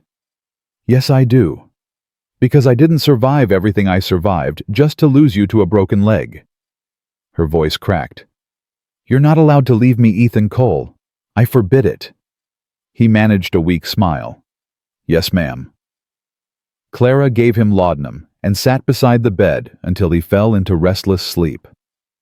Then she let herself fall apart quietly, tears streaming down her face, terrified that she'd finally opened her heart to someone and God was going to take him away, just like he'd taken everyone else. But Ethan didn't die.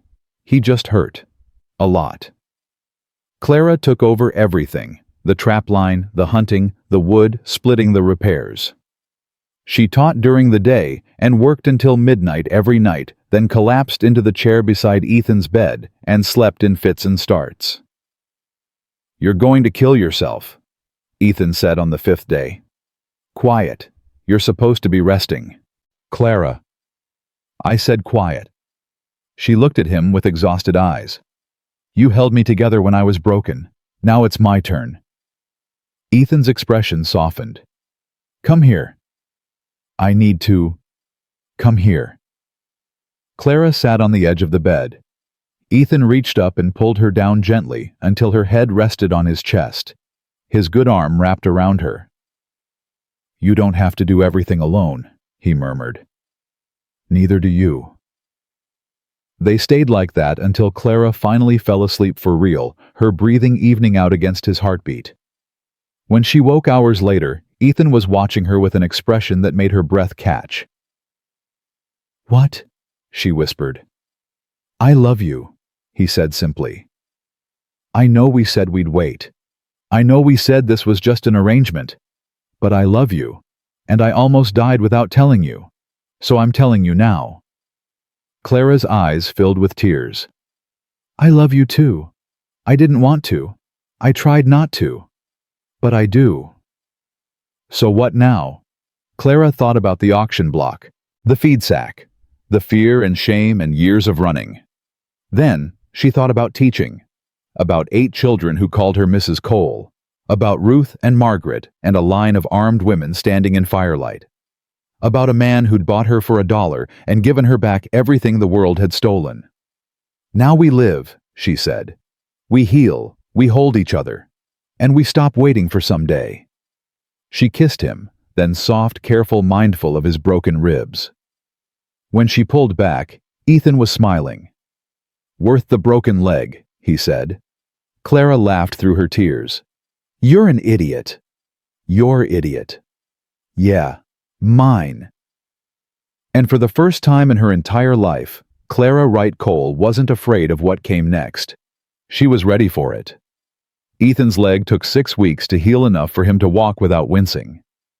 Clara watched him like a hawk during that time, refusing to let him do anything that might set back his recovery. He complained, constantly, said he felt useless, said she was working herself to death. She ignored him and kept splitting wood and checking traps and teaching 8 children who'd started bringing their homework to show Ethan because he couldn't come to town yet. "Look, Mr. Cole," Lucy said one afternoon, holding up her slate with truth, written in careful letters. "Mrs. Cole says this is the most important word." Ethan smiled from his chair by the fire. "Mrs. Cole is right." Thomas shuffled forward next his own slate, showing a math problem worked out in cramped numbers. "Is this correct?" Ethan studied it. "You carried the 2 wrong. Try again." The boy's face fell, but he nodded and went back to work. Clara watched from the doorway, something warm expanding in her chest. Ethan had been a father once. It showed in moments like these, in the patience he gave children who weren't his own, in the way he explained things twice without making them feel stupid. After the children left, Clara sat beside him and took his hand. "You're good with them. They're good kids. They remind you of Emma." Ethan's grip tightened slightly. "Yeah, sometimes. Lucy especially. She's got that same stubborn streak Emma had, that determination to understand everything. Does it hurt to be reminded? Not as much as it used to."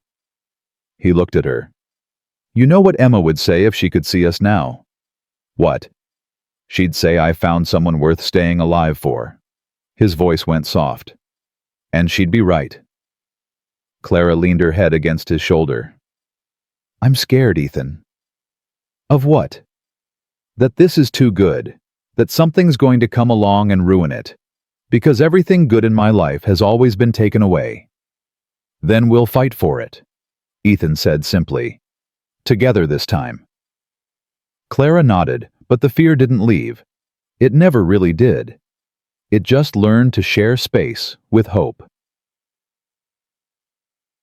October brought the first snow and a letter from the circuit judge. Clara opened it at the kitchen table, while Ethan watched from his chair, his leg finally strong enough to put weight on, but still stiff in the mornings. "What's it say?" he asked. Clara read it twice before speaking. "Judge Morrison wants me to testify. There's another case. A woman in Missoula accused of killing her husband, self-defense. But nobody believes her. And he thinks your testimony will help. He thinks my story will matter. That if one woman can stand up and tell the truth and be believed, maybe others will too." Clara set the letter down. "He wants me to come to Missoula next month." Ethan was quiet for a moment. "What do you want to do?" "I don't know. Part of me wants to help her. But part of me wants to pretend none of it ever happened. To just stay here and teach and live quietly and never think about Dale Kerrigan or feed sacks or auction blocks again." "That's fair. But it's also selfish." "No," Ethan said firmly. "It's self-preservation. There's a difference." Clara looked at him. "What would you do?" "I'd ask myself one question. If I say no and that woman gets convicted, could I live with it?" Clara closed her eyes. She already knew the answer. "I'll go," she said. "But you're coming with me." "Wouldn't have it any other way." They left for Missoula the first week of November, traveling by wagon, because Ethan's leg couldn't handle long hours on horseback yet. The journey took 3 days through cold that bit through their coats and wind that made Clara's eyes water. Missoula was bigger than Red Bluff, dirtier, louder. The courthouse sat on the main street, a two-story building that tried to look important and mostly succeeded. Clara stood outside it for 5 full minutes before Ethan took her hand. "You can do this," he said. "What if they don't believe me either? Then we'll deal with it. But you have to try." Clara nodded and walked inside. The courtroom was packed. Men mostly sitting in rows like crows on a fence line waiting for entertainment. The woman on trial sat at a table with her lawyer, thin, hollow-eyed, wearing a dress that had seen better years. Her hands were folded in her lap, but Clara could see them shaking from across the room. Judge Morrison saw Clara and nodded. The prosecutor, a fat man with a red face and too much confidence, called Clara to the stand. She swore on a Bible she wasn't sure she believed in anymore and sat down. "State your name for the record," the prosecutor said. "Clara Cole, formerly Clara Wright." "And you were accused of murder yourself, weren't you?" "I was accused. The charges were dismissed when the truth came out." "The truth being," Clara looked directly at the jury, "the truth being that I defended myself against a man who tried to rape me. That I pushed him away and he fell. That a woman witnessed it but stayed silent out of fear. That I was called a liar and a seductress and sold at auction like livestock because nobody wanted to believe a woman could tell the truth about a man." Murmurs rippled through the courtroom. The judge banged his gavel. The prosecutor's face got redder. "But you admit you killed him." "I admit I survived him. There's a difference." "Did you or did you not?" "I did. And I'd do it again." Clara's voice was steel now. "Because the alternative was letting him do whatever he wanted and hoping he'd let me live afterward. And I'd already seen enough women make that choice and end up dead anyway." The prosecutor sputtered. Clara didn't let him recover. "You want to know what it's like," she continued. "Standing on an auction block with your face covered because your scar makes you less valuable. Having men bid on you like you're a mule or a plow. Knowing that nobody cares if you're innocent because it's easier to punish a woman than admit a man did wrong." She pointed at the defendant.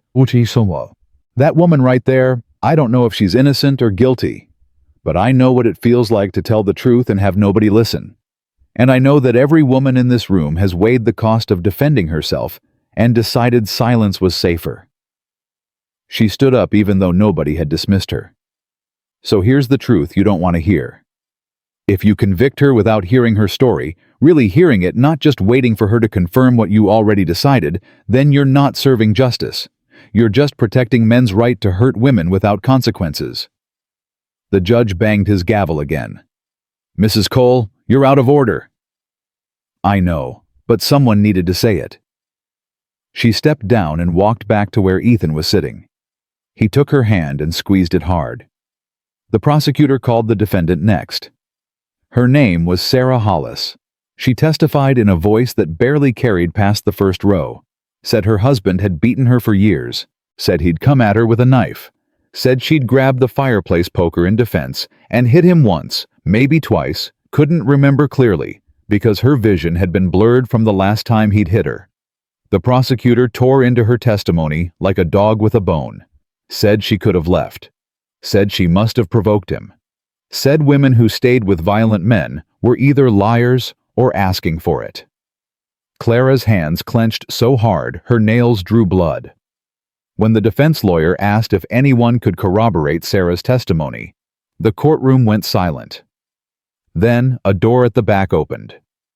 Ruth Hayes walked in, followed by Margaret Flynn and 5 other women from Red Bluff. They filed into the courtroom like soldiers' faces set shoulders back. Ruth walked straight to the judge. "Your Honor, my name is Ruth Hayes, and I have testimony to provide." The judge frowned. "You're not on the witness list." "I'm on the list of women who stayed silent too long. That count." Murmurs again. The judge studied Ruth for a long moment, then nodded. "Proceed." Ruth took the stand. She didn't swear on the Bible, just looked at the jury and started talking. "I watched my neighbor beat his wife for 12 years, heard her screaming through the walls, saw the bruises she tried to cover. And I said nothing because my husband told me it wasn't our business, that a man's home was his castle, that women who complained were just dramatic. Ruth's voice hardened. Then one day the screaming stopped, and 3 days later, they found her body in the creek. Ruled it an accident, but we all knew. She leaned forward. I knew, and I said nothing, so I'm saying something now. Sarah Hollis defended herself, and if you convict her for it, you're telling every woman in Montana that her life matters less than a violent man's reputation. Margaret stood next. I'll testify too. Then the other women, one by one, stories of violence and silence and survival that made the courtroom feel smaller and colder. When the last woman finished, the judge called for a recess. The jury filed out. Sarah Hollis sat at her table and cried quietly while her lawyer patted her shoulder uselessly. Clara went to her. You're going to be all right. Sarah looked up with red-rimmed eyes. How do you know? Because you told the truth, and so did they. And sometimes that's enough.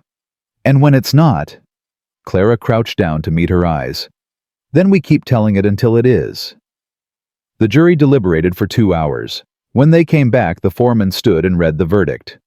Not guilty. Sarah collapsed. The courtroom erupted. The prosecutor threw his papers down in disgust. Clara felt Ethan's arm around her waist, holding her up because her legs had gone weak. After the chaos died down, Clara found Ruth outside the courthouse. You didn't have to do that. Yes, I did. Ruth lit a cigarette with shaking hands. I spent 30 years protecting men who didn't deserve protection. I'm done. What about your husband? Filed for divorce last week. He can keep the house. I'll keep my dignity. Ruth exhaled smoke. Besides, Margaret offered me a room above the saloon. Turns out I'm pretty good at keeping books. Clara hugged her hard. Thank you. Don't thank me. Thank yourself. You're the one who stood on that auction block and decided you were worth more than $1. Ruth pulled back. That's what started all this. Women seeing you refuse to stay silent and realizing they didn't have to either. Clara didn't know what to say to that, so she just nodded and let Ruth walk away. That night in the small boarding house where she and Ethan were staying, Clara lay awake staring at the ceiling. You all right? Ethan asked from his side of the bed. I don't know. I feel like I just fought a war. You did. But we won. This time, there'll be other battles. Clara turned to look at him. Will you fight them with me? Every single one. She moved across the space between them and pressed her body against his, needing the warmth and solidity of him. Ethan wrapped his arms around her and held her close. I'm proud of you, he murmured into her hair. I'm tired. That's the price of winning. Clara closed her eyes. Is it worth it? Ask Sarah Hollis. Clara smiled despite herself. Yeah, it's worth it. They returned to Red Bluff a week later to find the town had changed. Or maybe Clara had changed and was finally seeing it clearly. Women walked with their heads higher, spoke up more in shops, met her eyes directly instead of looking away. Margaret had started a women's group that met every Tuesday above the saloon. Ruth ran it with the efficiency of a general commanding troops. They discussed everything from property rights to how to leave a violent husband, to which men in town could be trusted and which couldn't. You started something, Margaret told Clara at one of the meetings. I just told the truth. That's how revolutions start. Clara didn't feel like a revolutionary. She felt like a tired woman who wanted to teach children and love her husband and sleep through the night without nightmares. But she showed up to the meetings anyway, because Ruth asked her to, and because the women who came deserved someone who understood. At one meeting, a young woman named Ellen spoke up. She was maybe 20, with bruises on her arms she tried to hide under long sleeves. My husband hits me, she said quietly. I want to leave, but I don't have nowhere to go. The room went silent. Then Clara spoke. You can stay with us, just until you figure things out. Ethan, who'd been waiting outside, stuck his head in the door. We got room in the barn. I'll fix it up proper. Put in a stove. Ellen started crying. Why would you do that? Because somebody helped me when I needed it, Clara said. Now I'm helping you. Ellen moved into the barn 3 days later with nothing but the clothes on her back and a black eye her husband had given her as a farewell. Ethan built her a small room with a door that locked from the inside. Clara taught her how to shoot and how to read because Ellen had never learned either. You don't owe us nothing, Clara told her one evening. You're not a servant. You're a guest until you're ready to be something else. Ellen nodded, but couldn't speak around the tears. 2 weeks later, another woman came. Then another. By December, there were 4 women living in various corners of the property, all of them running from something, all of them finding safety in a place that had once been Clara's prison. We're running a refuge, Ethan said one night, equal parts amused and overwhelmed. Is that a problem? No. Just wasn't expecting to spend my winter building extra bunks and teaching women how to set traps. Clara kissed his cheek. You're a good man, Ethan Cole. I'm just doing what's right. Same thing. Christmas came cold and clear. The women pooled resources and made a feast that filled the cabin with smells that reminded Clara of her mother's kitchen years ago. They sang songs that weren't all church-approved and drank whiskey Margaret had donated from the saloon and laughed until their sides hurt. Lucy and Thomas came with their families bringing gifts they'd made themselves. Lucy gave Clara a drawing of the schoolhouse. Thomas gave Ethan a knife he'd carved from a deer antler. For protection, Thomas said solemnly. Ethan accepted it with equal seriousness. I'll treasure it. After everyone left and the women retreated to their rooms, Clara and Ethan sat by the fire and watched the flames dance. This is the best Christmas I've had in years, Clara said. Better than St. Louis. St. Louis. Christmases were about pretending everything was fine when it wasn't. This is about everything actually being fine. She looked at him. Or at least getting there. Ethan pulled her closer. I got you something. You didn't have to. I wanted to. He reached into his pocket and pulled out a small bundle wrapped in cloth. Clara unwrapped it carefully. Inside was a brooch, simple silver shaped like a bird in flight. It's beautiful, she whispered. It was Sarah's. My wife. She wore it every Sunday. Ethan's voice was thick. I kept it all these years thinking I'd never give it to anyone else. But I want you to have it. Not because you're replacing her, but because you're flying now. And she'd want you to have something that represents that. Clara's eyes filled with tears. Ethan, I can't. You can, and you will. He pinned it to her dress carefully. There, perfect. Clara touched the brooch with trembling fingers. Thank you. For this. For everything. For seeing me when I was invisible. You were never invisible. You just needed someone to look. They kissed then deep and slow, and when they pulled apart, Clara made a decision.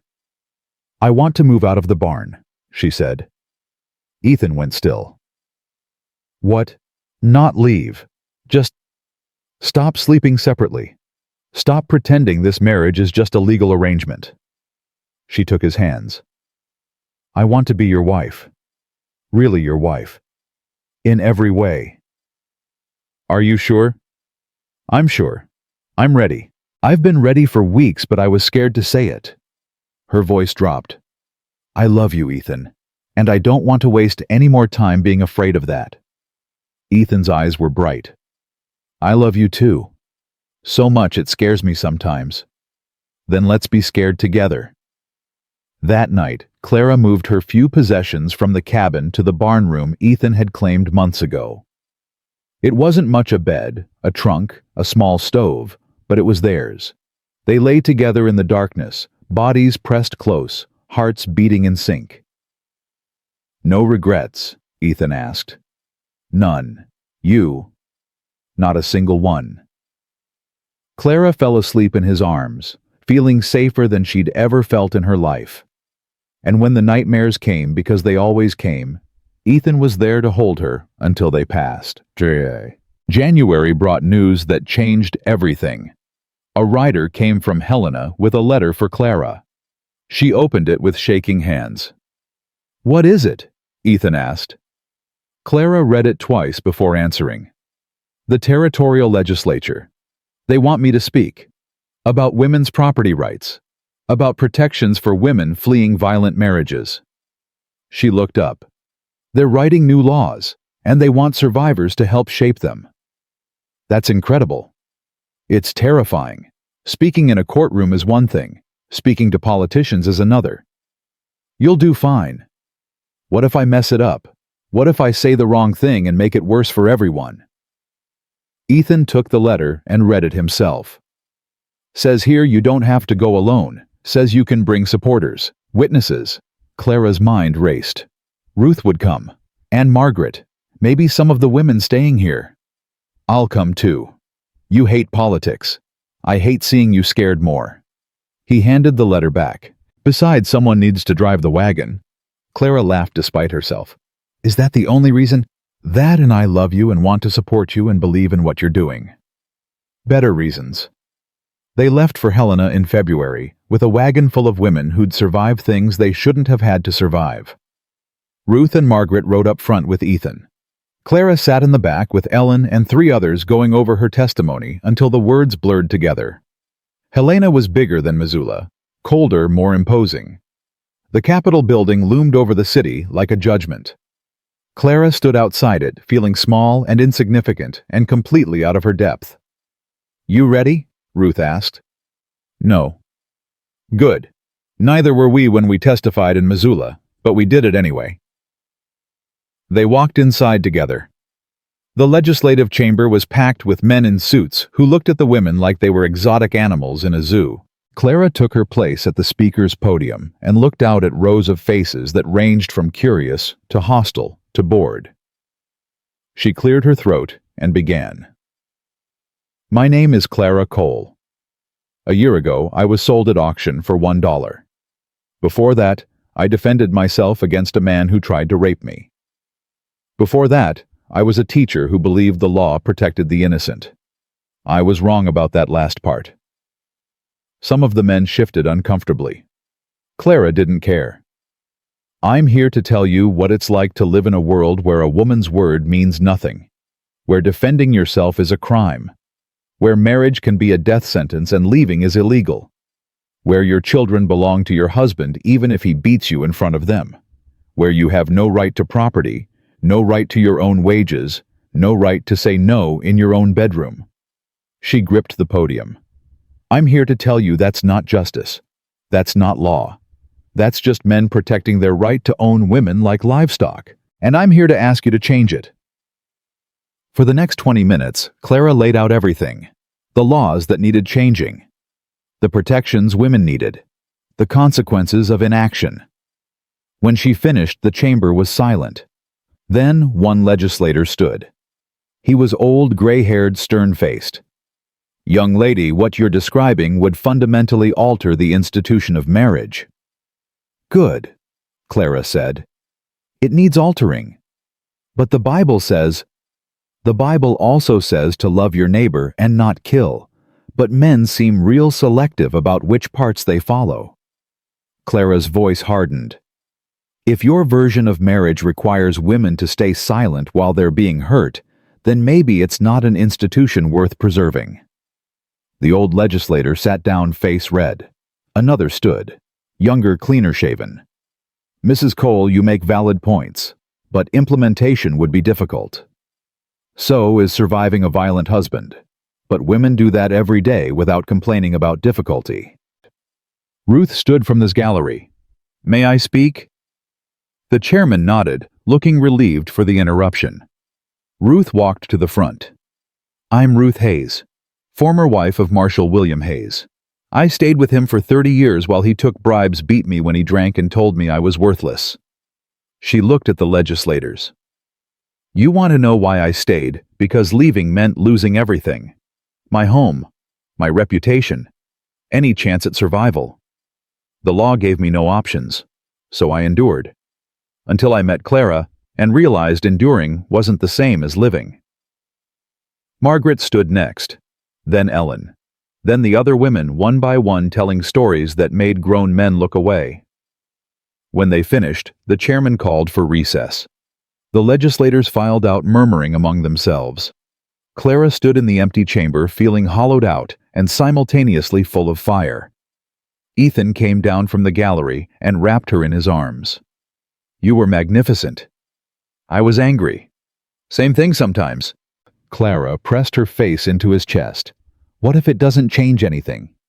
"Then we'll keep fighting until it does." They stayed in Helena for a week while the legislators debated. Clara attended every session sitting in the gallery with the other women watching old men argue about whether women deserved basic human rights. On the seventh day, the vote came. The Property Rights Act passed by 3 votes. It wasn't everything Clara had asked for, but it was something.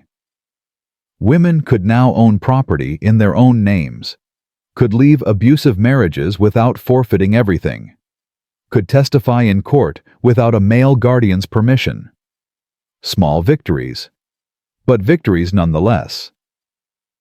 Clara stood outside the Capitol that evening watching the sun set over the mountains and felt something she'd almost forgotten how to feel. Pride. Not the arrogant kind, the quiet kind. The kind that came from knowing you'd fought for something bigger than yourself and won. Ethan came up beside her. "How do you feel?" "Like I just moved a mountain one stone at a time." "That's how mountains get moved." Clara leaned into him. "What now?" "Now we go home, teach some children, build some bunks, help some women, live our lives." "That's it? That's everything?" Clara nodded slowly. "Yeah, I guess it is." They went home. Spring came back to Montana with a gentleness that felt like forgiveness. The snow melted slowly, revealing ground that had survived another winter. Clara stood in the garden plot behind the cabin, hands dirty with soil planting seeds that might not take but deserved the chance anyway. Ellen came out with a bucket of water from the creek. "Mrs. Cole, those tomato starts need more space between them." "It's Clara. Just Clara." She looked up at the younger woman who'd arrived 6 months ago with nothing but bruises and fear and was now giving gardening advice with confidence. "And you're right. Help me replant them." They worked side by side in comfortable silence. The other women were scattered across the property, doing their own work. One mending clothes on the porch, another helping Ethan repair the chicken coop that a winter storm had damaged, another teaching herself to read, using the primers Clara had brought from the schoolhouse. This was what survival looked like, Clara realized. Not dramatic courtroom testimonies or legislative victories, just women doing ordinary work with the freedom to do it badly or well or not at all, because the choice was theirs. "I got a letter yesterday," Ellen said suddenly, "from my sister in Oregon. Says I could come stay with her, help with her children." Clara's hands stilled in the dirt. "What do you want to do?" "I don't know. Part of me wants to go. Start fresh somewhere he'll never find me. But part of me is scared. What if I can't make it on my own?" "You've been making it on your own for 6 months now." "That's different. I had help here. Had you and Mr. Cole and the others." Clara sat back on her heels. "Ellen, you helped yourself. We just gave you the space to do it, and if you go to Oregon, you'll still have that. The strength you built here doesn't disappear when you leave." Ellen's eyes filled with tears. "What if I fail?" "Then you'll survive failing, same way you survived everything else." Clara reached over and squeezed her hand. "And if Oregon doesn't work out, you can always come back. The door's open, always." Ellen nodded, wiping her eyes with her sleeve. "I think I want to go. Try it. See if I can stand on my own without being afraid every second." "Then go. And write to us so we know you're all right." 2 weeks later, Clara and Ethan drove Ellen to the stage depot in Red Bluff. She carried a small bag with 2 dresses Clara had given her, a pair of boots, and money she'd earned helping Margaret at the saloon on weekends. "Thank you," Ellen said, hugging Clara so hard her ribs ached. "For everything. For seeing me when I was invisible. You were never invisible. You just needed someone to look. Ellen pulled back and smiled. Then she boarded the stage and was gone, heading west toward a future she was building herself. Clara watched until the stage disappeared around the bend, feeling proud and sad and hopeful all at once. You did good, Ethan said quietly. We did good. Yeah, we did. They rode back to the cabin in silence, Clara's head resting on Ethan's shoulder, both of them understanding that letting someone go was just as important as helping them stay. The school year ended in May with a small ceremony in Red Bluff's new schoolhouse. It wasn't much, just one room with 8 desks and a chalkboard that Margaret had funded with money from the saloon, but it was theirs. Lucy stood at the front reading from a book she'd written herself, painstakingly copying words and binding the pages with string. It was about a girl who climbed a mountain alone and planted a flag at the top. And when she looked down, Lucy read carefully. She saw how far she'd come and knew she could go anywhere. Clara's throat tightened. She caught Ethan's eye from where he sat in the back row and saw him wiping his own eyes quickly. Thomas presented next a report on the Civil War that he'd researched using every book in town and several Clara had borrowed from Helena. He talked about causes and consequences and finished with a question that made the adults shift uncomfortably. If the war was about freedom, Thomas said, then why are women still property? Nobody answered. They didn't need to. The question was the point. After the ceremony, parents came up to thank Clara, some grudgingly, some genuinely, all of them admitting their children had learned more than reading and writing. You taught them to think, one mother said. Not sure that's entirely a good thing. It's the best thing, Clara replied. Margaret pulled her aside as people filtered out. I got something to tell you. What? I'm selling the saloon, moving to Helena. The women's group there asked me to help organize. Seems what we started here is spreading. Clara felt a jolt of loss. End of summer, but I'm not going alone. Margaret's eyes sparkled. Ruth's coming with me. We're going to open a boarding house specifically for women who need a safe place. Call it Haven House. Clara's eyes filled with tears. That's perfect. It was your idea. Standing up in that legislature and demanding change. You showed us it was possible. Margaret gripped her shoulders. Don't you see? You didn't just save yourself, Clara. You saved all of us. I just told the truth. That's the most revolutionary thing a woman can do. After Margaret left, Clara sat alone in the empty schoolhouse, running her hands over the desks her students had used. Each one bore scratches and initials and the marks of children learning to exist in the world.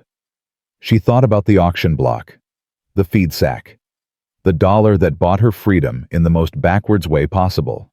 And she thought about how far she'd come from that moment when she'd believed her life was over. It hadn't been over. It had been beginning. Ethan appeared in the doorway. You ready to go home? Clara looked at him. This man who'd given her everything by expecting nothing and felt love so fierce it hurt. Yeah, let's go home. Summer deepened. The women who'd been staying with them started leaving one by one, moving to cities, or returning to families, or just disappearing into lives they could finally choose. By August, only one remained, a widow named Anne who'd stayed not because she was running, but because she liked the quiet and wanted to learn beekeeping from Ethan. You mind if I stay on? Anne asked one evening. I could pay rent, help with the work. Clara looked at Ethan. He shrugged, which was his way of saying yes. Stay as long as you want, Clara told her. But no rent, just help when you can and live your life. Anne smiled, rare for her precious because of it. Thank you. That night, Clara and Ethan lay in bed listening to summer insects sing through the open window. Clara's hand rested on her stomach, flat and unchanged, but holding a secret she'd been keeping for 3 weeks. I need to tell you something, she said. Ethan tensed slightly. What's wrong? Nothing's wrong. I'm pregnant. Silence. Then Ethan's hand covered hers on her stomach, gentle and reverent. "You sure?" "Doc Morrison confirmed it last week. I'm about 2 months along, due in February." "And you waited 3 weeks to tell me?" "I was scared. After Emma, I didn't want to give you hope if something went wrong." Ethan pulled her closer, his face buried in her hair. "Nothing's going to go wrong." "You can't know that."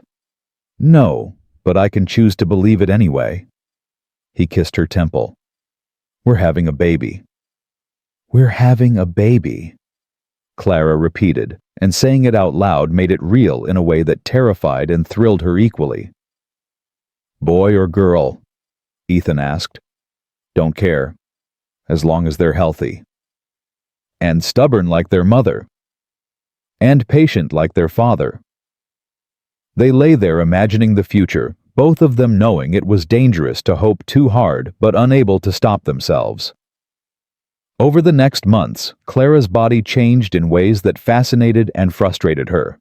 Her dresses stopped fitting. Her back ached. She got sick every morning until mid-October, when it suddenly stopped and she could eat again. The school term started, and Clara taught until Thanksgiving, when her belly got too big to move comfortably between desks. Thomas and Lucy took over teaching the younger children under her supervision, both of them rising to the responsibility with seriousness that made Clara proud. "You're good teachers," she told them one afternoon. "We learned from the best," Lucy replied simply. Winter came hard and fast that year. Clara moved slowly through the cabin, one hand always on her stomach, feeling the baby kick and roll and hiccup. Ethan hovered like a worried bird, driving her crazy with his constant checking. "I'm fine," she told him for the 100th time. "Women have been doing this since the beginning of time." "You're not other women. You're my wife." "That doesn't make me fragile." "I know, but let me worry anyway." Clara softened. "All right, but worry quietly." On a February night when the wind howled and snow piled against the windows, Clara's water broke. She stood in the middle of the kitchen feeling wetness run down her legs and knowing everything was about to change. "Ethan," she said calmly, "get Ruth." Ethan's face went white. "Now. Now." He ran for his coat and horse while Anne helped Clara to the bed and started boiling water and gathering clean cloths. Ruth arrived within an hour, Margaret with her because they'd been staying in town preparing for their move to Helena. "How far apart are the pains?" Ruth asked, rolling up her sleeves. "About 5 minutes." "Good. We got time." Ruth looked at Ethan hovering in the doorway. "You need to leave." "No. Ethan. I stayed away when Emma was born and Sarah died. I'm not leaving this time." Clara reached for his hand. "Let him stay." Ruth sighed but nodded. "Fine. But if you faint, I'm leaving you on the floor." The labor lasted through the night and into the next morning. Clara had never known pain like this, deep and relentless and entirely consuming. She screamed when she needed to, cursed when it helped, and held Ethan's hand so hard she left bruises. "I can't," she gasped at one point. "I can't do this." "Yes, you can," Ruth said firmly. "You've survived worse than childbirth." "Nothing's worse than this." "Then survive it anyway." Clara bore down when Ruth told her to breathe when Margaret coached her and let Ethan whisper encouragement that she couldn't really hear but appreciated anyway. Finally, as dawn light crept through the windows, Ruth said the words Clara had been waiting for. "One more push. Give me everything you've got." Clara pushed with strength she didn't know she possessed. Pain exploded through her body and then suddenly stopped, replaced by a cry that wasn't hers. "It's a girl," Ruth announced, holding up a squirming, red-faced baby covered in blood and vernix. "Healthy lungs on this one." Clara collapsed back against the pillows, exhausted and exhilarated and completely overwhelmed. Ruth cleaned the baby quickly and placed her on Clara's chest. She was perfect. Tiny and angry and absolutely perfect. "Hello," Clara whispered. "I'm your mother." The baby stopped crying and blinked up at her with dark eyes that would probably change color, but right now held the entire universe. Ethan leaned over them both, his face wet with tears he didn't bother hiding. She's beautiful. She's ours. Yeah, she is. They named her Emma Sarah Cole after the daughter Ethan lost and the wife who'd loved him first. It felt right giving this new life the names of those who'd passed, like they were all connected across time and grief and hope. Ruth and Margaret stayed for 3 days helping Clara learn to nurse and change diapers and survive on no sleep. Anne cooked meals and kept the cabin running, while Clara focused on nothing but the tiny human who needed her every few hours. "You're a natural," Margaret said, watching Clara rock Emma by the fire. "I'm terrified." Same thing. When Ruth and Margaret finally left to prepare for their move to Helena, Clara felt their absence like a physical loss. But she also felt grateful beyond words that they'd been there, that women helped women through the hardest moments, because that's what survival required. Spring came again. Emma grew from a helpless newborn into a baby who smiled and cooed and grabbed at everything within reach. Clara returned to teaching part-time, bringing Emma with her to the schoolhouse where Lucy and Thomas took turns holding her while Clara worked with the other students. "She's going to grow up surrounded by learning," Lucy said, bouncing Emma gently.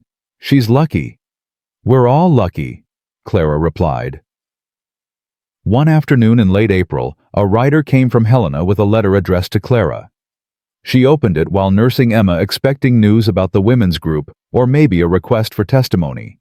Instead, it was from Judge Morrison.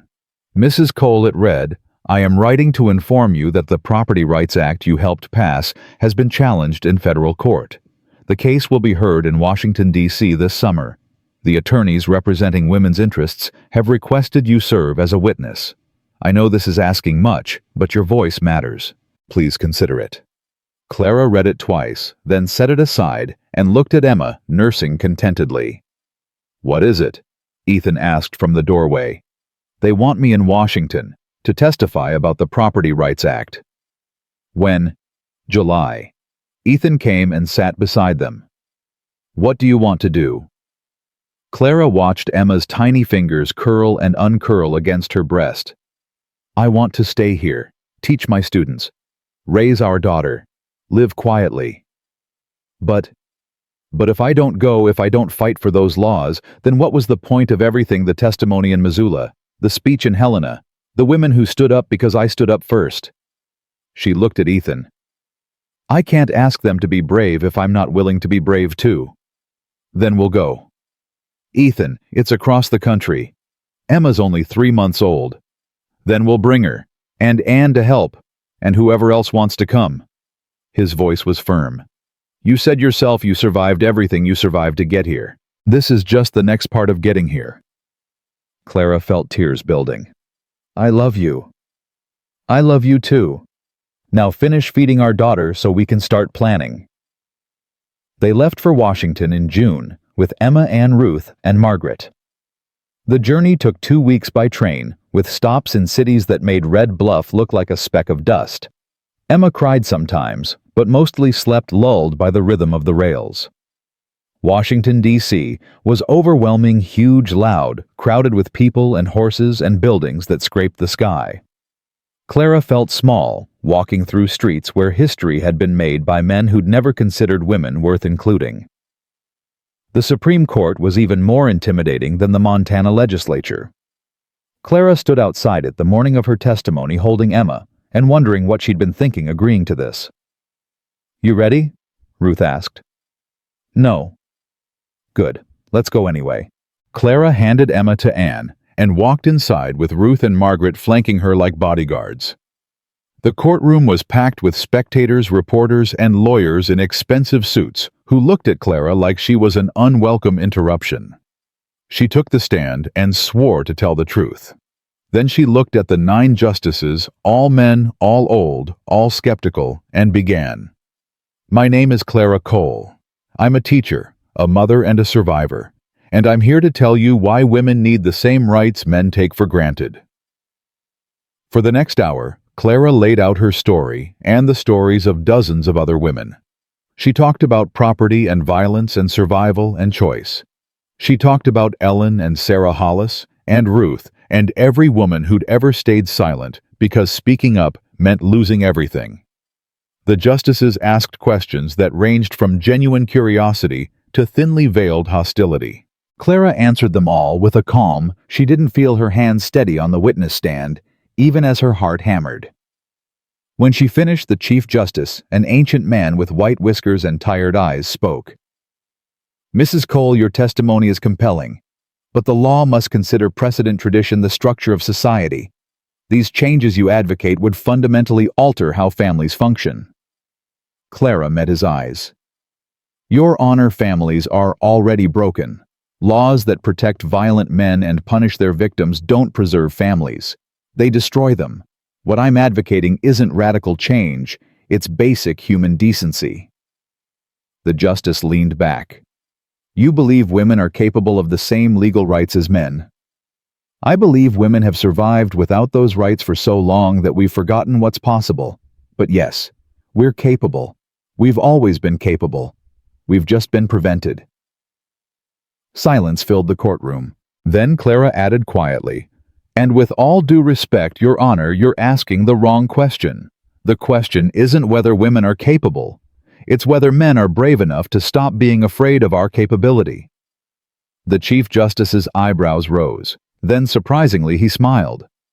"Thank you, Mrs. Cole. You may step down." Clara walked back to where Ethan was sitting with Emma. He handed her their daughter, and Clara held her close, breathing in the milk and soap smell of her, grounding herself in this tiny life that depended on a world that was fairer than the one Clara had been born into. The Supreme Court deliberated for 3 days. When they issued their ruling, it was narrow 5-4, but it was victory. The Property Rights Act stood. Women in Montana could own property, leave marriages, testify without permission. It was a crack in the foundation of injustice, small but significant. Clara read the decision in their hotel room with Emma sleeping on her chest and Ethan reading over her shoulder. "We won," she whispered. "You won." "No, we won. All of us." They went home to Montana in August. The journey back felt different than the journey out, lighter somehow, like they were carrying hope instead of fear. Red Bluff had grown in their absence. The schoolhouse had been expanded. Margaret and Ruth's saloon had been sold to a younger woman who ran it with the same fierce independence. More women walked the streets alone without fear. Small changes, but changes nonetheless. Clara resumed teaching in September, with Emma strapped to her back in a sling Anne had made. The children were fascinated by the baby, treating her like a mascot for what was possible. "Is she going to be a teacher too?" Lucy asked. "She's going to be whatever she wants," Clara replied. "That's the point of everything we're doing. Choice." The years that followed weren't easy. There were setbacks and struggles and nights when Clara wondered if any of it mattered. But then she'd see Lucy reading to younger children, or Thomas standing up to a bully, or Emma taking her first steps toward a world that was fractionally better than the one Clara had been sold into. And she'd know it mattered. On Emma's 5th birthday, Clara took her daughter to the place where the auction block had stood. It was gone now, torn down, and replaced with a community garden where women grew vegetables and flowers side by side. "What was here before, Mama?" Emma asked. Clara knelt down to her daughter's level. "Something bad, but we turned it into something good. That's what people do. We take the broken pieces and build something better. Like you and Papa." Clara smiled. "Yeah, like me and Papa." That evening, the whole community gathered at the cabin for Emma's party. Children ran through the clearing while adults talked and laughed. Ruth and Margaret came from Helena with stories about Haven House, which now sheltered 30 women. Anne had married a quiet widower from town and brought him along, both of them happy in their second chances. As the sun set, Ethan found Clara standing at the edge of the trees, watching everyone. "What are you thinking?" he asked. "That I was bought for $1, and it was the best dollar ever spent." Ethan wrapped his arms around her from behind. Best dollar I ever spent, too. You gave me my life back. You did that yourself. I just gave you the space to do it. Clara leaned back against him, watching Emma chase fireflies with the other children, her laughter bright and free and uncomplicated by the weight of history. Do you ever think about what would have happened if you hadn't bid? Clara asked. If you'd let someone else buy me every day, and every day I'm grateful I didn't. Me too. They stood there as darkness fell and stars emerged, two people who'd been broken in different ways and somehow found healing in each other. Around them children played and women laughed, and the world kept turning towards something better. It wasn't perfect. It would never be perfect. But it was progress. And progress was enough. Emma ran up breathless and glowing. Mama, Papa, come see. The fireflies are everywhere. Clara took her daughter's hand and let herself be pulled into the celebration, leaving behind the woman who'd stood on an auction block with a sack over her head, and becoming fully the woman who'd chosen her own life and fought for others to have the same choice. She'd been bought for $1 and sold as property, but she'd transformed that shame into power, that silence into voice, that fear into fierce, unshakable courage that echoed in every woman who came after. And that was worth more than any price could measure. That was freedom. Real hard-won, blood-bought freedom that no one could ever take away again.